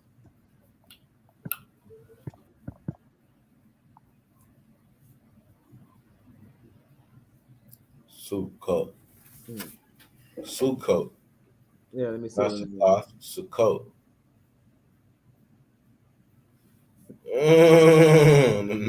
Nah. Oh, wait, no, hold on. Wait a minute, I don't think the word was Sukkot, and I think I got the wrong S word. Hold on, let me get this real quick. Man, get that, man.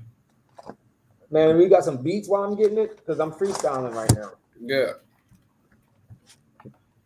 Got something, it ain't really nothing, but y'all got something. I could bump this.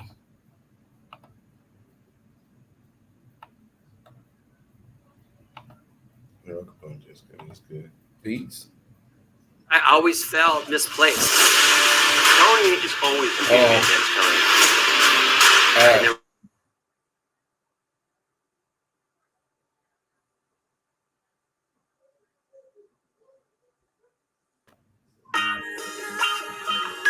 Hey, turn that down, man.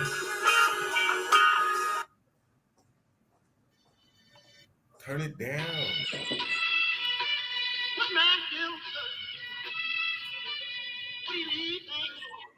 That's cool. I know some way better beats like that. Go to some go to them J-Bo beats. Yeah. It's just a beat. It's not no rap.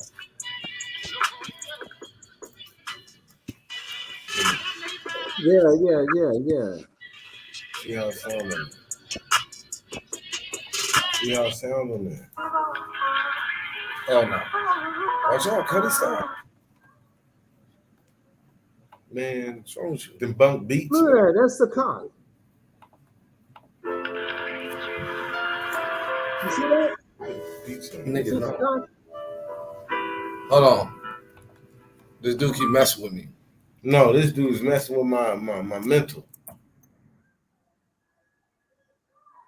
With these whack beats.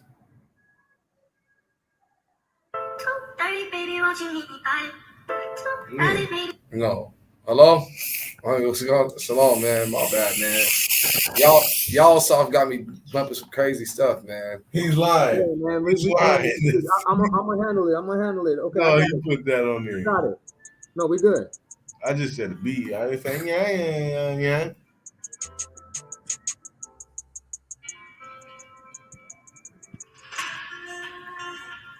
Hey, What's happening, man? You want me to pause it? You got it. What's sagging backwards? Spell sagging backwards. It's niggas. There There it it is. I seen Sakath. I seen it. You see the con? Yeah. It said that the Israelites left Goshen and we good. I told you it came from above. Didn't I tell you? Yeah, it's in Exodus 13. So what is that Where big they gap left- in the middle? Is that the Nile? They had to have come this way because that's where the plate was found over here. Is that the Nile? The curses. Right there. And it said that they went through Shechan. So, but they were saying they went this way. What happened? Yeah, they're saying they went right there and settled there. They said they went this way, but no, they went this way. They had They went down animals. into Egypt. They had animals and all these things and stuff, so they had to go. They had to go this way to get out of this area because this they started off over here. So they had to come along this, came down, because this is the way to carry all your animals. This was a little bit bigger. If you look at they call it the topography and the geography, they know that this was wider. All this was wider. All that. Boom, boom. And the Nile River, boom, boom, all that. And this land was bigger too, like that, like bam. Bam. Getting smaller and smaller. But anyways,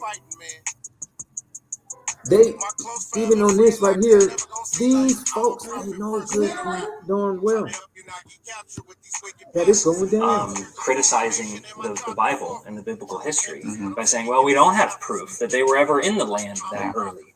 We don't have proof that they had an adequate enough language. There's an article here from the Times of Israel. So this is a big deal, and it's being reported on now all over the world. But the Times of Israel put it this way. They said, if the late Bronze Age date is verified, this tiny 2 centimeter by 2 centimeter folded lead curse tablet may be one of the greatest archaeological discoveries ever. That's huge. It would be the first attested use of the name of God in the land of Israel and would set the clock back on proven Israelite literacy by several centuries, showing that the Israelites were literate when they entered the Holy Land and therefore could have written the Bible as some of the events and documents took place. Yeah. And so this has been. All right, that was it. That was my point. It lines up with what we just read. So, in synchronizing secular history with biblical account, the big question is, who was the Pharaoh of the Exodus was? since he is not named in the Bible. Perhaps the most popular candidate has been Ramesses II because of the mention of the cities of Pithom and Ramesses that the children of Israel built under bondage. Exodus 1 and 11. Statements to the effect that there is a consensus among historians and Egyptologists about Ramesses II are easily located. However, the city of Ramesses had different names in its past, and it was most likely called Rowati or Rowati at the time of the children of Israel. Then a virus later on after the Exodus. Today, it is called Tel El Daba. It's mentioned as Ramesses was probably a later geographical update of the biblical text. In other words, they could have just made that up. But many other pharaohs have been nominated.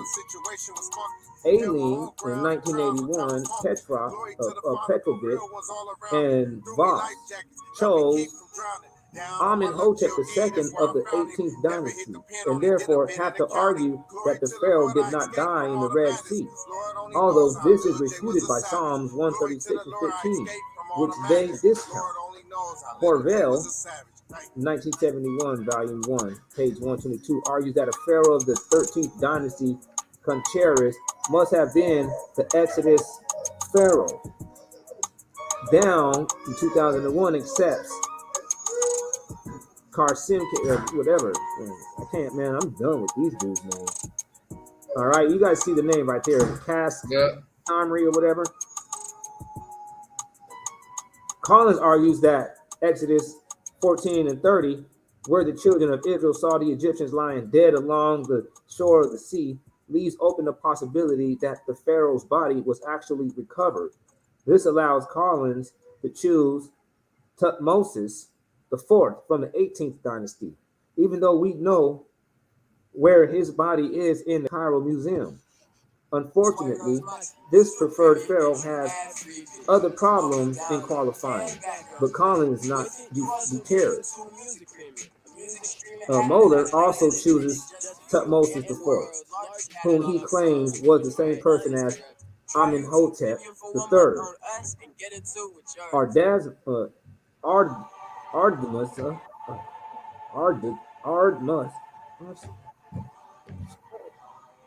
Man, how are you gonna have 1, 2, 3, 4 consonants in your name? How you supposed to pronounce 4 consonants? He says Ardmus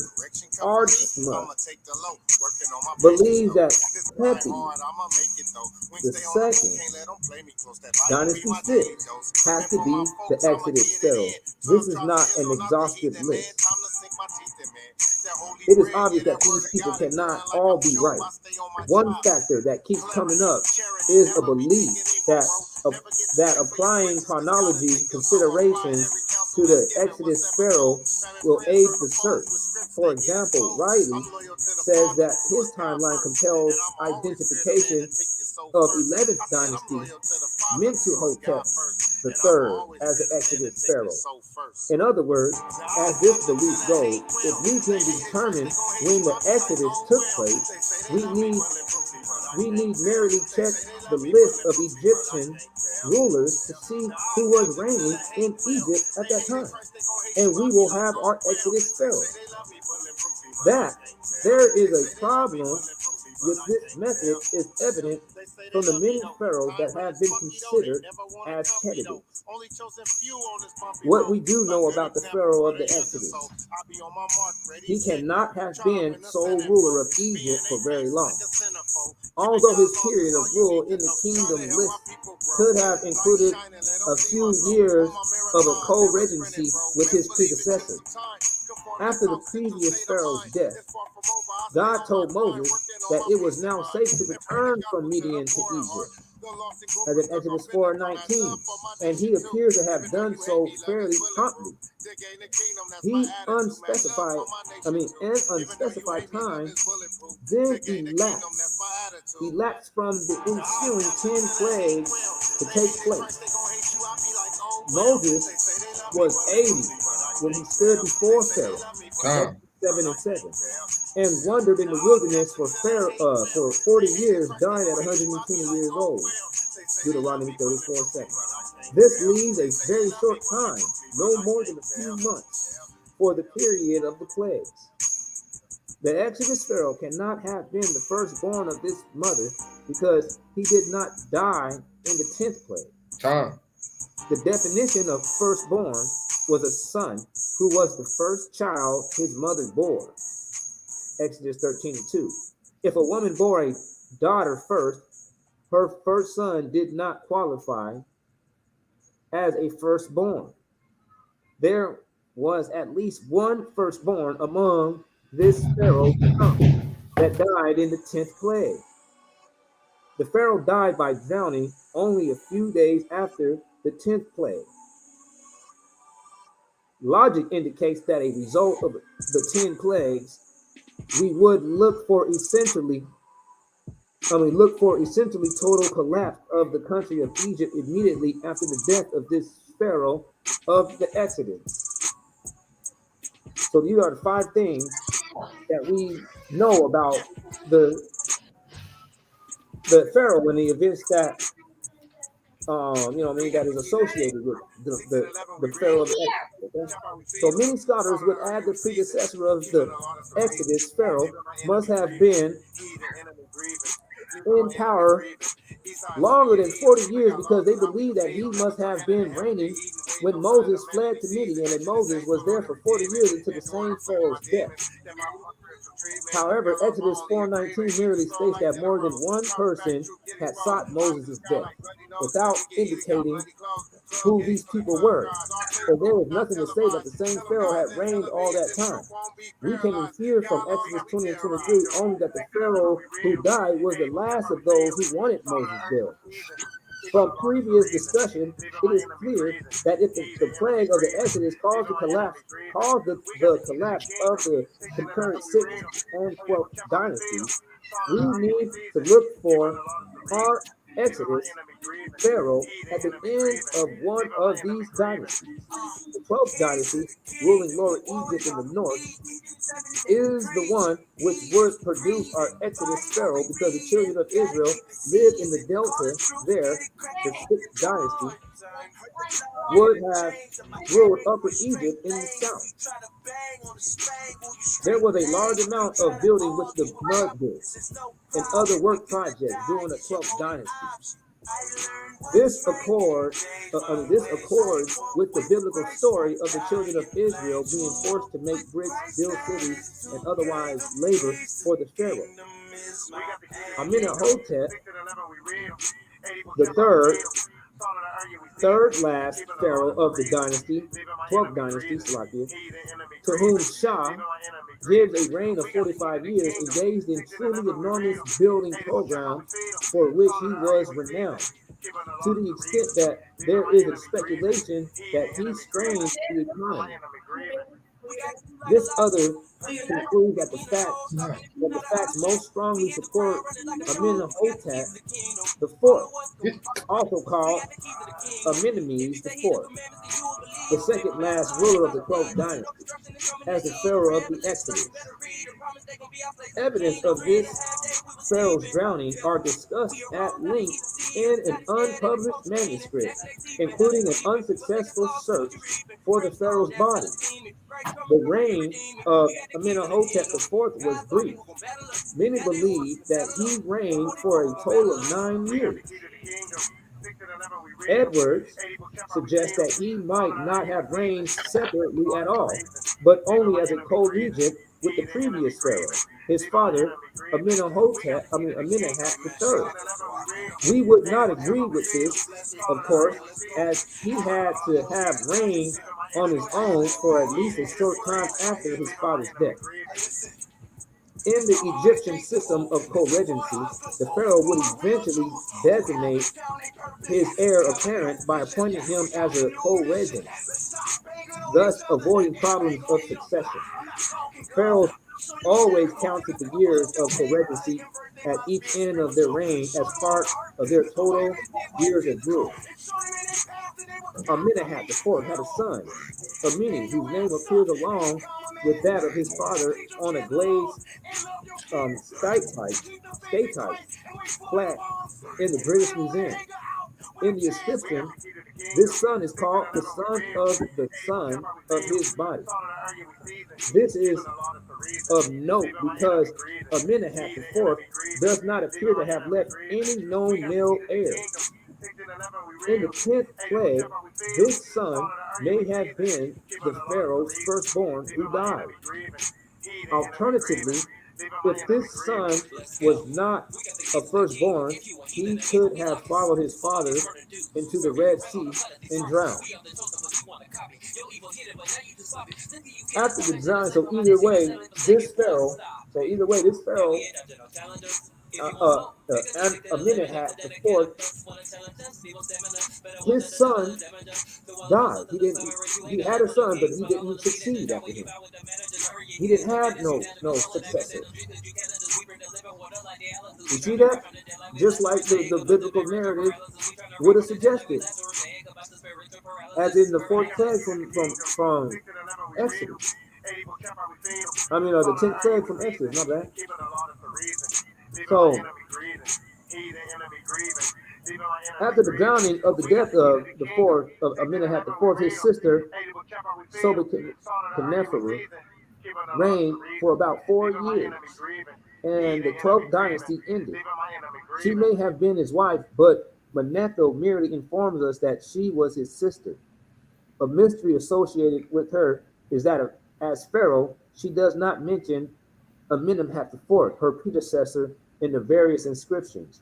She associates herself only with her father, Amenemhat III, and calls herself king's daughter, never king's sister or king's wife. The disappearance of Amenemhat IV from the space between Amenemhat III and Sobekneferu is a peculiarity of history that has given Egyptologists much leeway for speculation. Calendar suggests that by linking herself to Amenemhat III, Sobekneferu intended to strengthen the legitimacy of her reign. Some suggest that there may have been a family feud. Corvell notes that Amenemhat IV is not recognized in the Sophie's Kings list for reasons which can only be speculative at this time. The mystery of the pharaoh who went missing is a matter of great significance because the Egyptians did not normally lose track of their pharaoh. Indeed, they believed that the king's Ka, breath of life, contained the life force of all his living subjects. The pharaoh's physical body was therefore needed for transfer of the kingship from the dead pharaoh's body to the body of the new living pharaoh through rituals carried out at his tomb. So it was very important to these people to actually keep track, of the pharaoh's bodies. But when we get to this brother Amenhotep the fourth, he disappears. And there is no, and that's a big, like they said, that's very peculiar, right? What happened to this dude's body? Where is this pharaoh? And why is this woman reigning right after this dude? Right after his disappearance, his wife / his sister, or maybe both. Come on now. These are the correlations. These are the dots that we got to connect. And if we really look, we're like, oh, okay. This right here is not leaving much room and area to doubt. So let's just read on a little bit more, man. He says, in causing the pharaoh's physical body to be lost in the Red Sea, God dealt a major blow to the whole fabric of Egyptian belief and priestly practice. Not having the pharaoh's body in hand was an unthinkable catastrophe. It happened that It appears that what happened, no doubt after desperate attempt to find the drowned Pharaoh's body, was that the transfer of kingship was now officially made from Amenemhat III to Soberkneseru, and Amenemhat IV ceased to exist. Although the mummy of Amenemhat IV is missing, it is suggested here that we resist the urge to declare that any pharaoh was the pharaoh of the Exodus merely because we can't find that pharaoh's body. There are plenty of missing pharaohs' mummies. Of over 200 known pharaohs, estimates vary greatly. Only about 40 mummies, including some of which we only have parts, have been located. It is well documented that Egypt descended into an extended period of disorder and chaos after the 12th dynasty, the so-called second intermediate period. Is as shown by the large number of kings with the short reigns in the 13th dynasty. It would appear that many of these kings ruled small territories at the same time. Baru, called Egypt, fragmented during this period. This is what we would expect as a result of the 10 plagues and the loss of the Pharaoh and his army. That's right. The idea that Moses ever was a Pharaoh or was a co-regent or was in the line to be either has no basis, biblical or otherwise. It is surprising how many people have entertained this idea. Down even believed that Moses was Amenemhat IV. Moeller, in 2002, argues at length that Moses was Tutmosis II. Osman points to Moses as Akhenaten. We need to consider the implications of the verse. Who made you a prince and a judge over us? Exodus 2:14. This Hebrew most certainly would not have talked to Moses insultingly like this if the later was in line to be a pharaoh. Moses could have had this man's head chopped off rather than having to flee in fear. The princess who adopted Moses could have been the daughter of any of the Pharaoh's women, and many have had relatively minor importance among the Pharaoh's children. It is a large and unsubstantiated leap to say that Moses was ever in line for the throne of Egypt. By replacing the Exodus near the end of the 12th dynasty, we avoid altogether the highly debated matter of the Hyksos rulers of Egypt. This mysterious people appear to have walked into Egypt sometime after the Exodus in its collapsed state, with the army drowned. It would have been rather easy for them to take over without a fight. The Hyksos were called Amu, but the Egyptians, a term conventionally translated as Asiatics. What? Asiatic. So when people are trying to say that they're Asiatic or Afro-Asiatic, they're not realizing that they actually are calling themselves Hyksos. Yeah. That actually just walked into Egypt. Yeah. Egypt didn't have no army. They could have. That explains how people could just walk in. He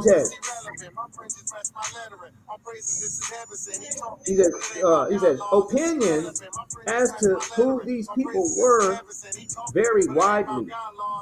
Anati in 1963 offers solid reasons based on their artwork, style of fortifications, and burials of humans with horses.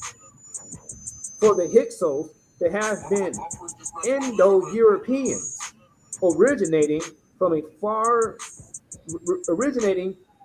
as far away as the southern Russian steppes. What? These are just white people. Corvell argues for the Hyksos as Amalekites. Man, ain't that the one of the children of Israel? I mean, not Edom. Yup. Amalek. Yup. Esau, Edomites. So they argue that the Hyksos as Edomites, not the Israelites.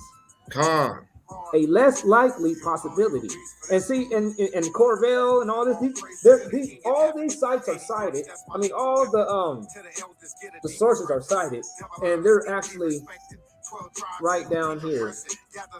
Boom. This is all, complete, real, scholastic information. You want to get down to the root and intuitive of all this. You want to read all these people's information on where they're getting all this stuff from. I'm going to show you guys at the end. But yeah, man. These are. Where would you find this site at? What would you type in? I just accidentally stumbled across it, man. I don't know how, honestly, man, all I do when I just go online, I just keep on just playing around with stuff. I get lost into like, my surfing. They used to call it that. They used to call it surfing the web. I don't use that term. I don't hear that term being used anymore. No, nobody uses that. Yeah, because it's no longer, we stepped outside of the educational utilization of the internet. We stepped outside of that. Now we're just into the browsing. The browsing of just bullshit. Yeah. Social media and gossip and stuff. Pornography, things like that. Yeah. So we don't hear about them terms anymore, but that is what I'll be doing. I'll be surfing the web. So okay, but this is some gas, huh? Yes.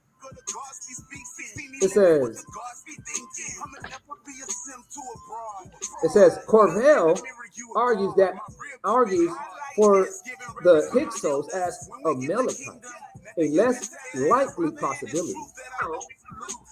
This author rejects the idea that the first Hyksos pharaoh was the one who knew not Joseph. Why would she say less likely? Is because she doesn't want the Edomites to be the people that's in there, because these people are trying to say that the Edomites are Arabs. You get what I'm saying? Yeah. So this lady, she's probably still, hanging to the narrative that these people are some Europeans. They're coming from Russia, the Indo-Europeans. But when they say the Amalekites, and you believe that the Amalekites are Arabic people, a descendant of the Arabs, that's going to conflict. That's the only reason why she made her opinion less likely possibility. This author rejects the idea that the first Hyksos pharaoh was the one who knew not Joseph. So I'm gonna have to go check out Corvell, because Corvell seems like he's on point. Knew not Joseph in Genesis 1 and 8, as postulated by Byron, for example.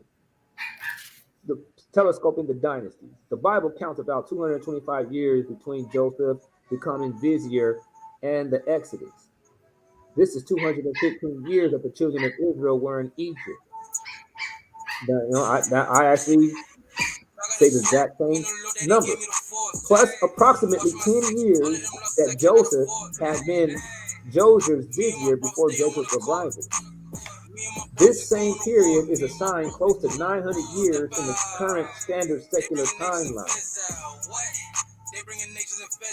The issue is how to shorten the secular timeline by as much as 675 years. And we just did that with this, right? This double.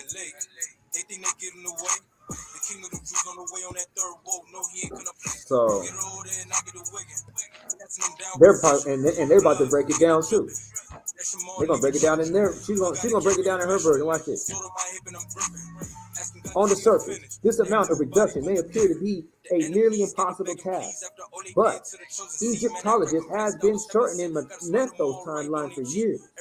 Originally, the first dynasty started around 5000 BC, while today's scholars put it at about 3000 BC. Africanus et al., 2007. We suggest that the secular Egyptian timeline is not anywhere as solid as some scholars would have us believe. Whole books have been written on the enormous subject of shortening the Egyptian timeline to correlate with the Bible, and we cannot do justice to it within the scope of this paper. We can only point to some ways in which this collapsing of timeline must be done, but we did do it with this. Boom. So she can go ahead and text one nation set apart and give places thanks to the Almighty Father, because we saw that dilemma for it. EJ, well, the Almighty Father has solved that dilemma for her. We didn't even do it. We just presented the information of the Almighty God solving that dilemma for her. That was because this is all that was recent information, man. You see, look it. This was streamed on March 24th, 2022. Whoa. Yeah, this is new information, man. We're probably the first one nation set apart, probably the first ones to report this information. All right. He said, we can only point to some ways in which this collapsing of the timeline must be done. It may be impossible to totally entangle the Egyptian dynasties because these ancient people did not think about history the way that we do, and did not oblige by leaving us the kind of ordered records that our modern Western minds would like. Also, we cannot be sure that the Egyptian rulers did not inflate their length of reigns. Egyptologists may have made assumptions about the Egyptian kings and dynasties that may not be true at all. We suggest that dynasties 3 to 12 cannot have reigned one after the other in the order that Manetho listed them. Manetho is the guy, remember, at the beginning, in the 3rd century BC. He's the one that actually gave us the timeline on when we need to start trying to line up, you know what I'm saying, the dynasties of the Bible or the Egyptian dynasties and all that stuff. He's the one that came up with this. He said, dynasties 5 and 6 may have run concurrently with dynasties 11 and 12. The first intermediate period at the end of the 6th dynasty, the second intermediate period at the end of the 12th dynasty. Both times of the great disorder in Egypt appear to be the same period. As mentioned earlier, dynasties 7, 8, and 9, and 10 would therefore have reigned after the Exodus at the same time as dynasties 13, 14, 15, and 16, and 17. Versions of this scheme have been offered by various revisionists. Corvell is one of them. All right. This alone could potentially remove close to 500 of the 675 years by which we wish to shorten the secular timeline. History offers hints of the occurrence of dynasties 6 and 12. For example, Amenemhat I, first king of the 12th dynasty, supposedly reverted to the pyramid-style complexes of the 6th dynasty, as did his two immediate successors. discussed Edwards.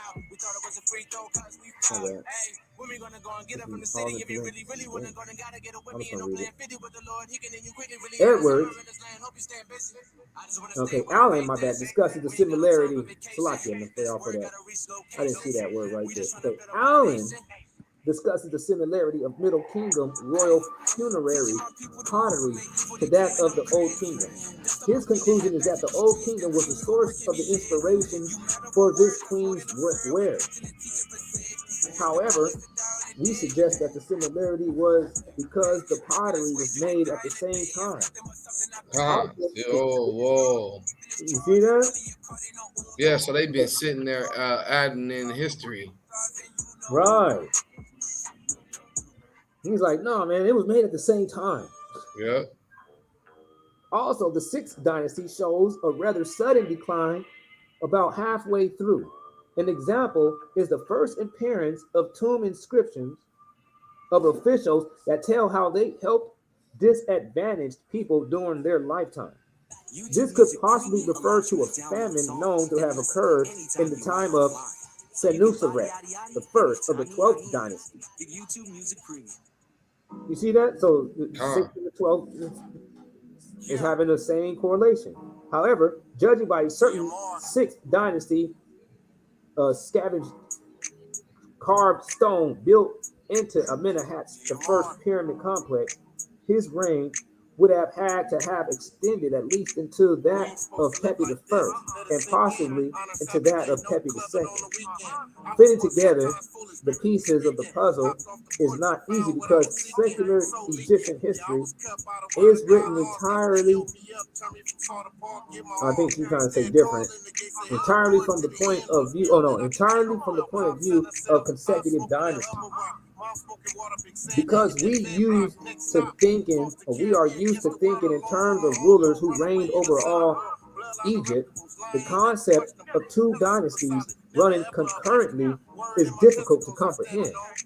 How would Egypt be divided up? Would one pharaoh exert power over the other? From earliest pre-dynastic times, Egypt has been a dual country composed of Upper Egypt, Southern Egypt, and Lower Egypt, Northern Egypt. 2 different cultures had developed. What? 2 different cultures had developed. The Nagada in the south and the Madai in the north. The papyrus plant and the bee were symbols of the north, and the lotus and sedge plant symbols of the south. 2 goddesses protected the king, the vulture goddess of the south and the cobra goddess of the north. The king's chief titles were traditionally Lord of the 2 lands and King of Upper and Lower Egypt.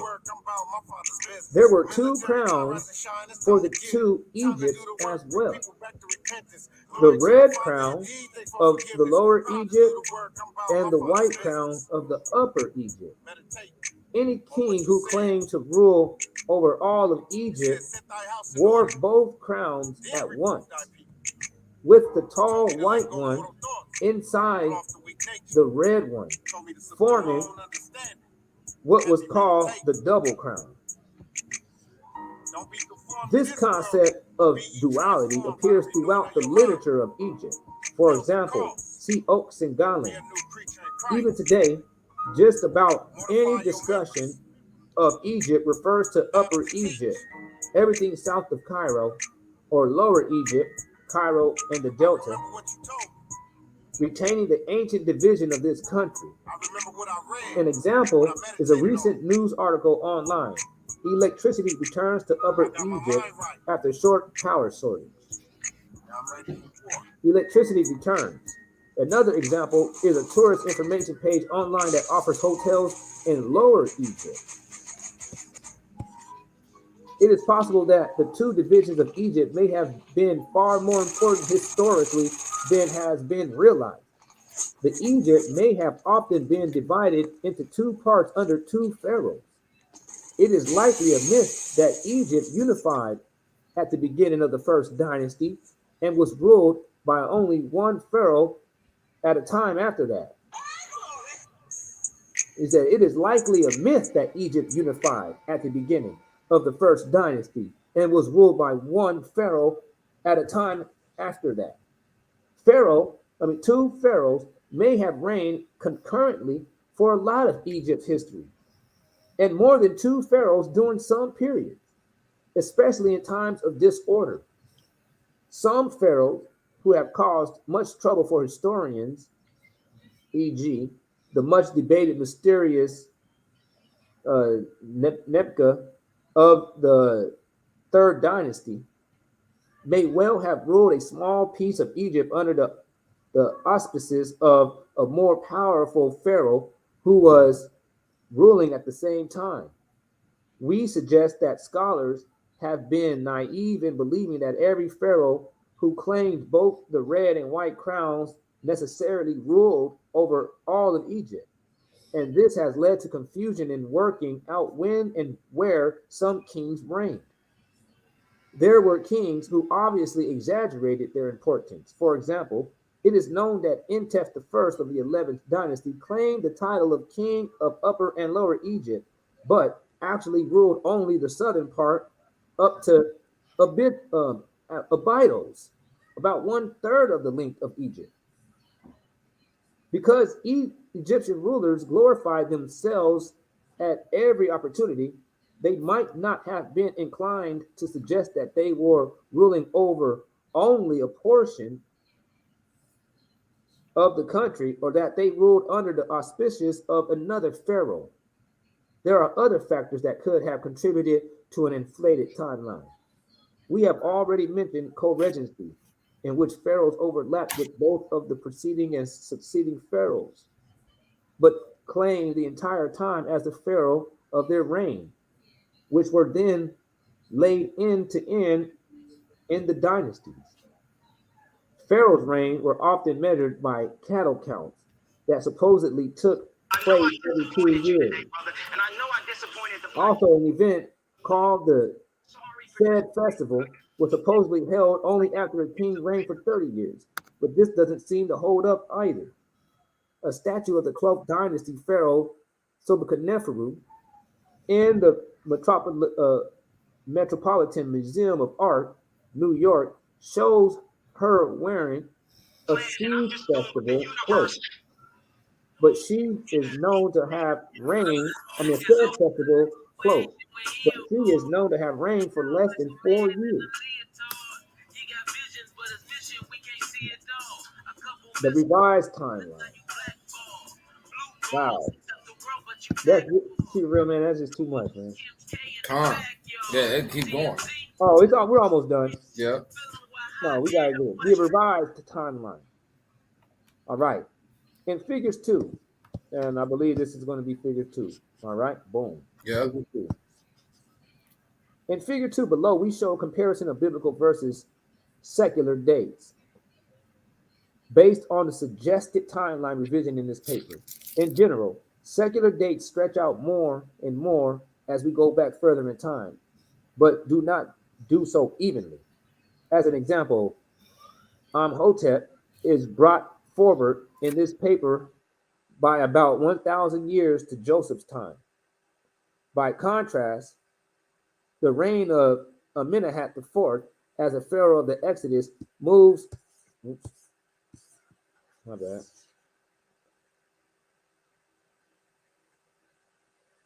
forward about 350 years from his secular end of 12th dynasty spot. Any event at the end of the 6th dynasty moves forward about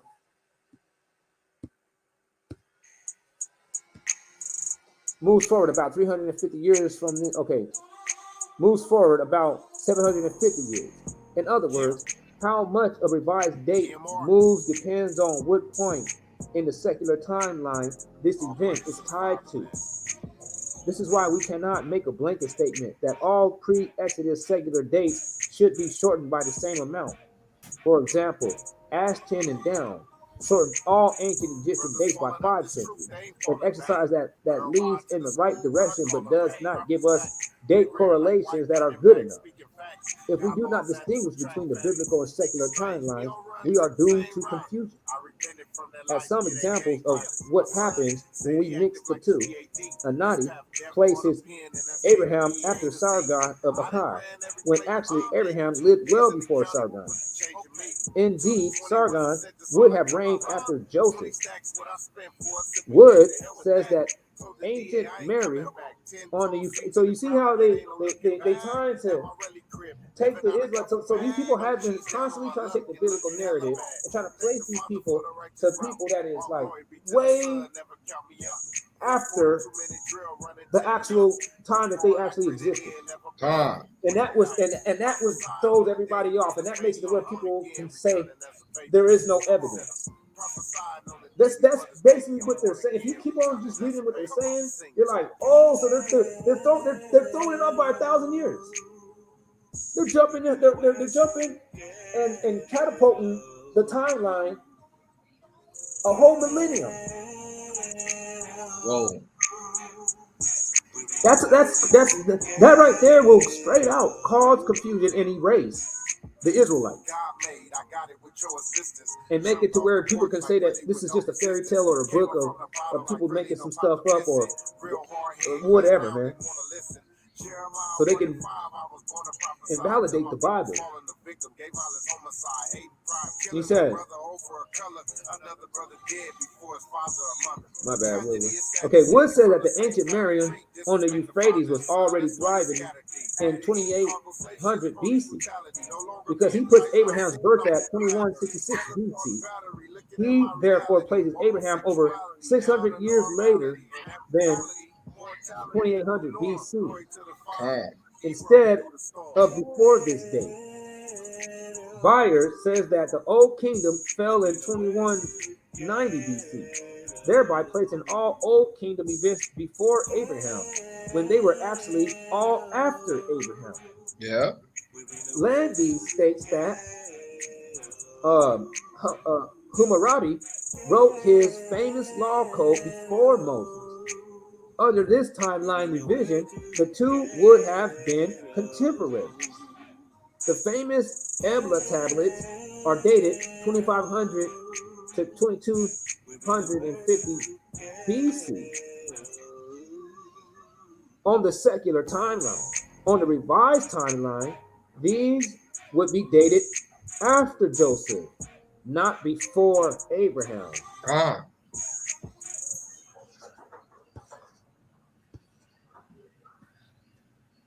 So, oops. Okay, so we see right here Abraham in Egypt, 1900 is what they're saying. He's saying Abraham 3000 BC. You get that now? Yeah, they doing a whole 1,000 years later. Right. They took away the timeline when it goes back further than that. It goes back to 3,000. Yeah. A whole 1,100 years, man. And then Joseph being vizier in 1700 is what they were saying. BC. Yeah. But Amenhotep was the vizier. That lines up with the story of Joseph, but it goes back to 2700 BC, another 1,000 years. Boom, again. Joseph dies in 1590 BC according to the secular, according to the lies. Let's call it that. According to the lies. According to the truth, Amenhotep died in 2590, 1,000 years. We got the birth of Moses. This was empty. This is empty. Okay, so now we got the Exodus of 1450. But the end, this one right here is at the end of the 6th dynasty, 2200. Or the end, which is the same as the end of the 12th dynasty, or Upper and Lower Egypt, 1800. 650 to what is this? I mean, my math is bad. Can you do that math for me? All right. What, from 1450 to 1800? 350? That's 350? Yeah. Okay, and 350 to 2. What is that one? 1800 to 2200. That's four. Okay, that would be no, 2200 from 14. You don't. 750. 750 to 350 years difference. Right here to here. And then the wandering in the wilderness and enters into Canaan and the judging period begins. That happened in the northern and southern, upper and lower Egypt, which was the 7th, 8th, 9th, and 10th, and the 13th, 14th, 15th, 16th, and 17th dynasties, man. And this is the time of their turmoil. This is the period of the turmoil also that occurred in Egypt after all the plagues. And we can go, let's see, we're looking at this. So which one is the right one? The one with the secular or the biblical? This is the right one. The secular? Yes. This is the biblical one, but the dates are not right.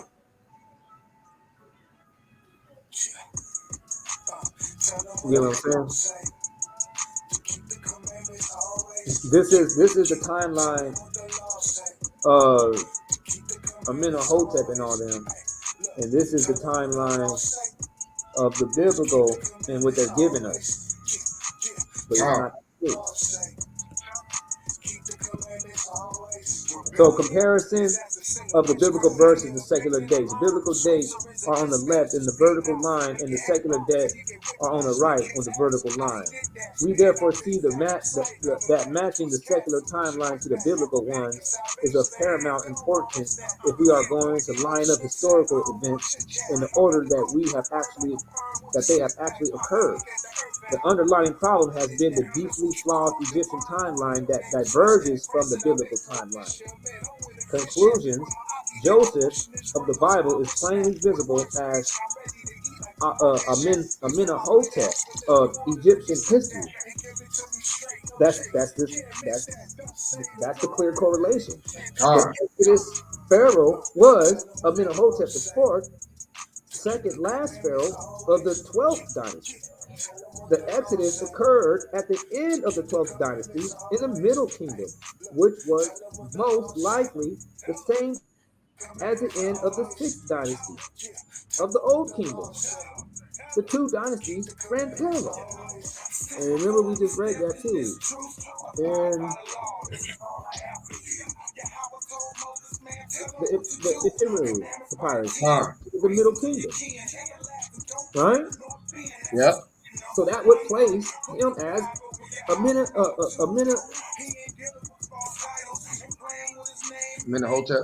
I don't like these dudes' names, man. Amenemhat.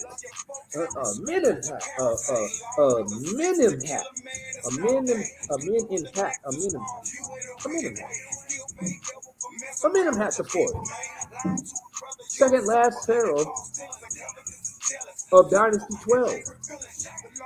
The second Exodus occurred at the end of the 12th dynasty of the Middle Kingdom, which was most likely the same time as the end of the 6th dynasty of the Old Kingdom, because the two dynasties ran parallel. That's why we see that. That supports this document. God put this all together clearly now, man. He has unlocked the seal, and then all the speculative comments that she is making that leaves us from saying, like, well, you know what I'm saying, kind of leaving empty-handed, was fulfilled with this. So all the loose ends was tied up right here with this. It says the currently accepted secular chronology of the dynasties of Egypt needs to be drastically revised downward to accord with the Bible. People and events must determine synchronisms between the Bible and secular history. It is not possible to use chronology comparisons between the Bible and the Egyptian dynasties to determine historical synchronisms.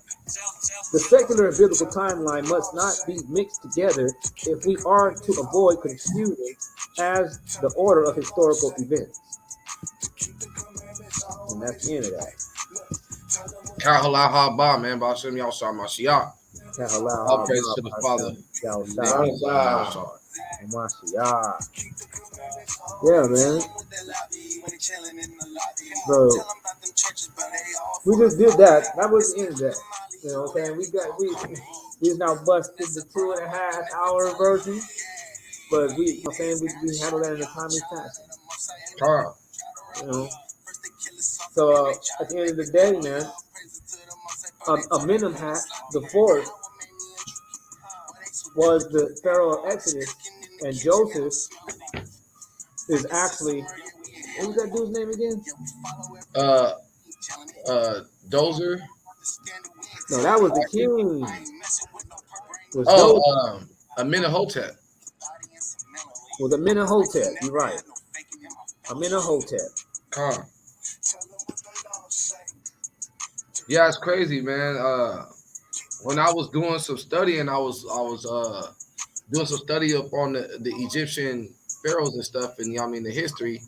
I came up with that, with this information that's pulled up, but I brought it. I was telling Anon about it because he was having a debate with Chris Harris on the Exodus, and I was like, yeah, man, I was telling him about the pharaoh around Joseph's time and all that, and and then like he was like, no, man, you tripping.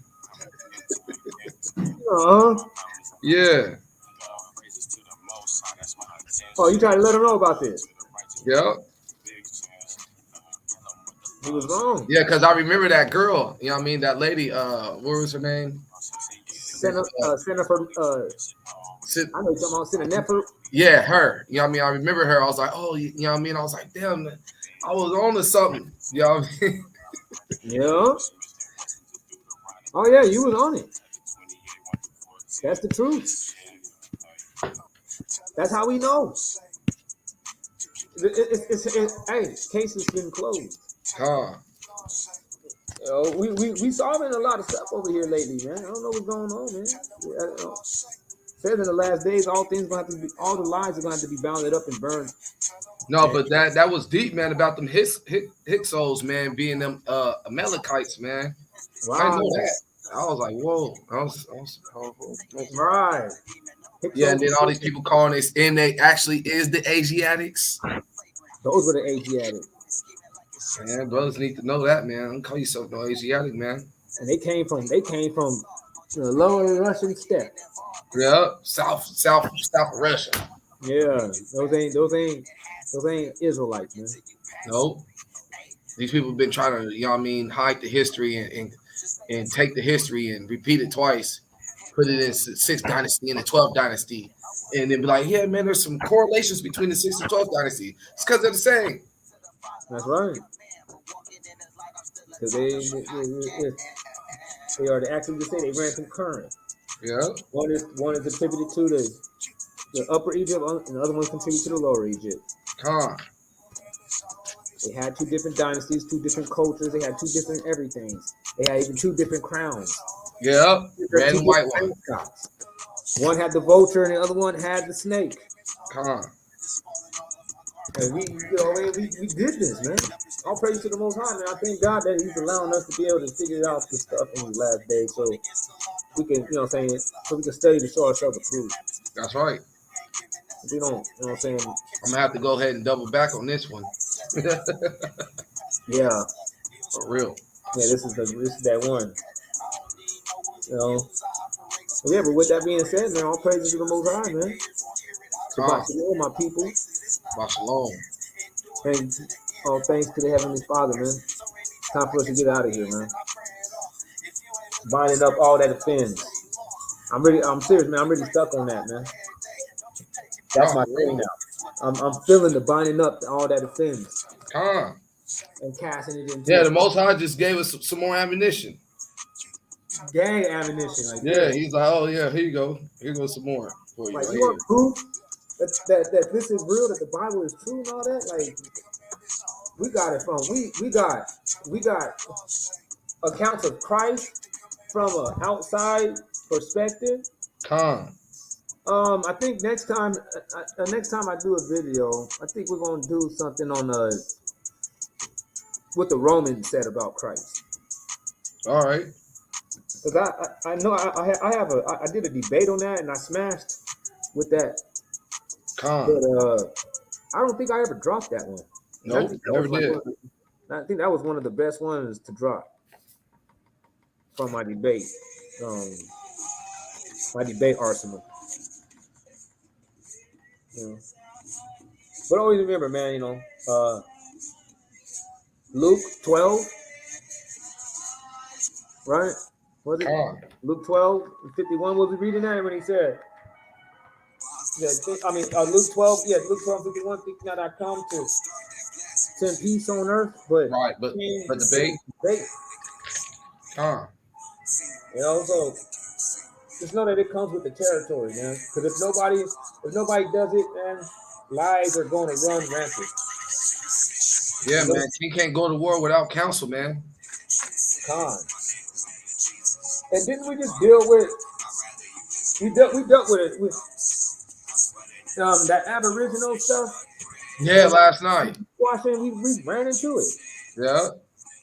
Drunk belligerent dude, but you can just tell he's been indoctrinated with that doctrine. Yeah, trying to stay here. Yeah, so you gonna fight for this land. Right. You gonna fight to stay here. You gonna fight to stay here. We was brought captives at. Where these people are sadistic and treat our people messed up. And you think you gonna win? Man, get up out of here. Desperate for acceptance to where you want to fight these people to make them like you. Most I said that he destroyed those people that tries to stay in Egypt. The ones that try to build in Egypt, stay here, he destroys them too. Right, you're a rebel. Well, all right, man. We can close it out on that. You go ahead and jam that. Let them jams go. All praises to Christ, man, and to the Heavenly Father. Shabbat shalom. Maranatha. We out. We gotta get up on out of here, man. It's almost time to get those. It's almost time to get those.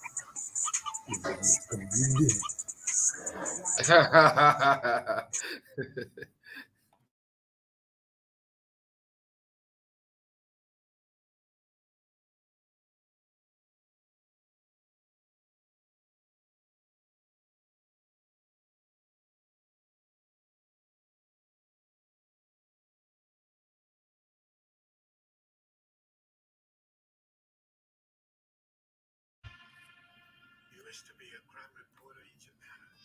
Why? So much you know.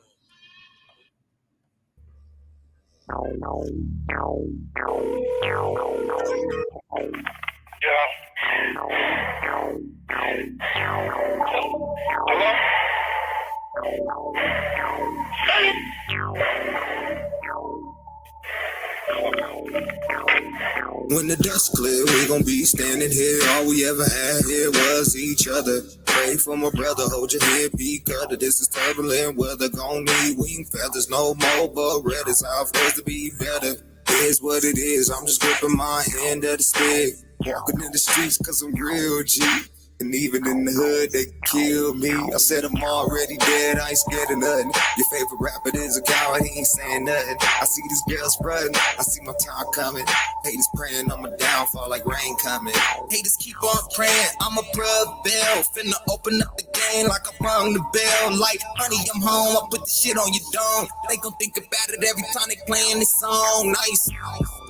We put it on your mind. You wasn't on this before until we said so. Now you with it. You rockin' our shit. I hope you do it better. Here we come.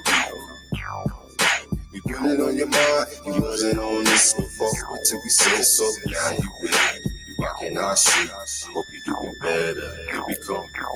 Watch him lift the shirt up, they gon' turn up, then turn down. No sound like our sound. Boxing, we got rounds, true pick. In our mouth, nobody do it better. We better when we do it. Spit it, sewage, ew, nasty. Never gone past me in the NASCAR smoking fatties. In my pockets on fatty. Yeah, they thought they had me cause my pants are really baggy. Poison, propaganda got him by the brain. Her ass on him, he deceased. He just call it baking cakes. 2 12s in the trunk. Babylon to make it quake when that ice break.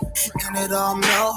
Y'all gon' see the lies, y'all gon' see it for yourself. So haters keep on praying on my downfall. Like the boy Biggie Smalls when they get on the phone. But like Robert Smalls, I'll be riding the planner. Go ahead, pray for the rain. I'm playing season, you haters.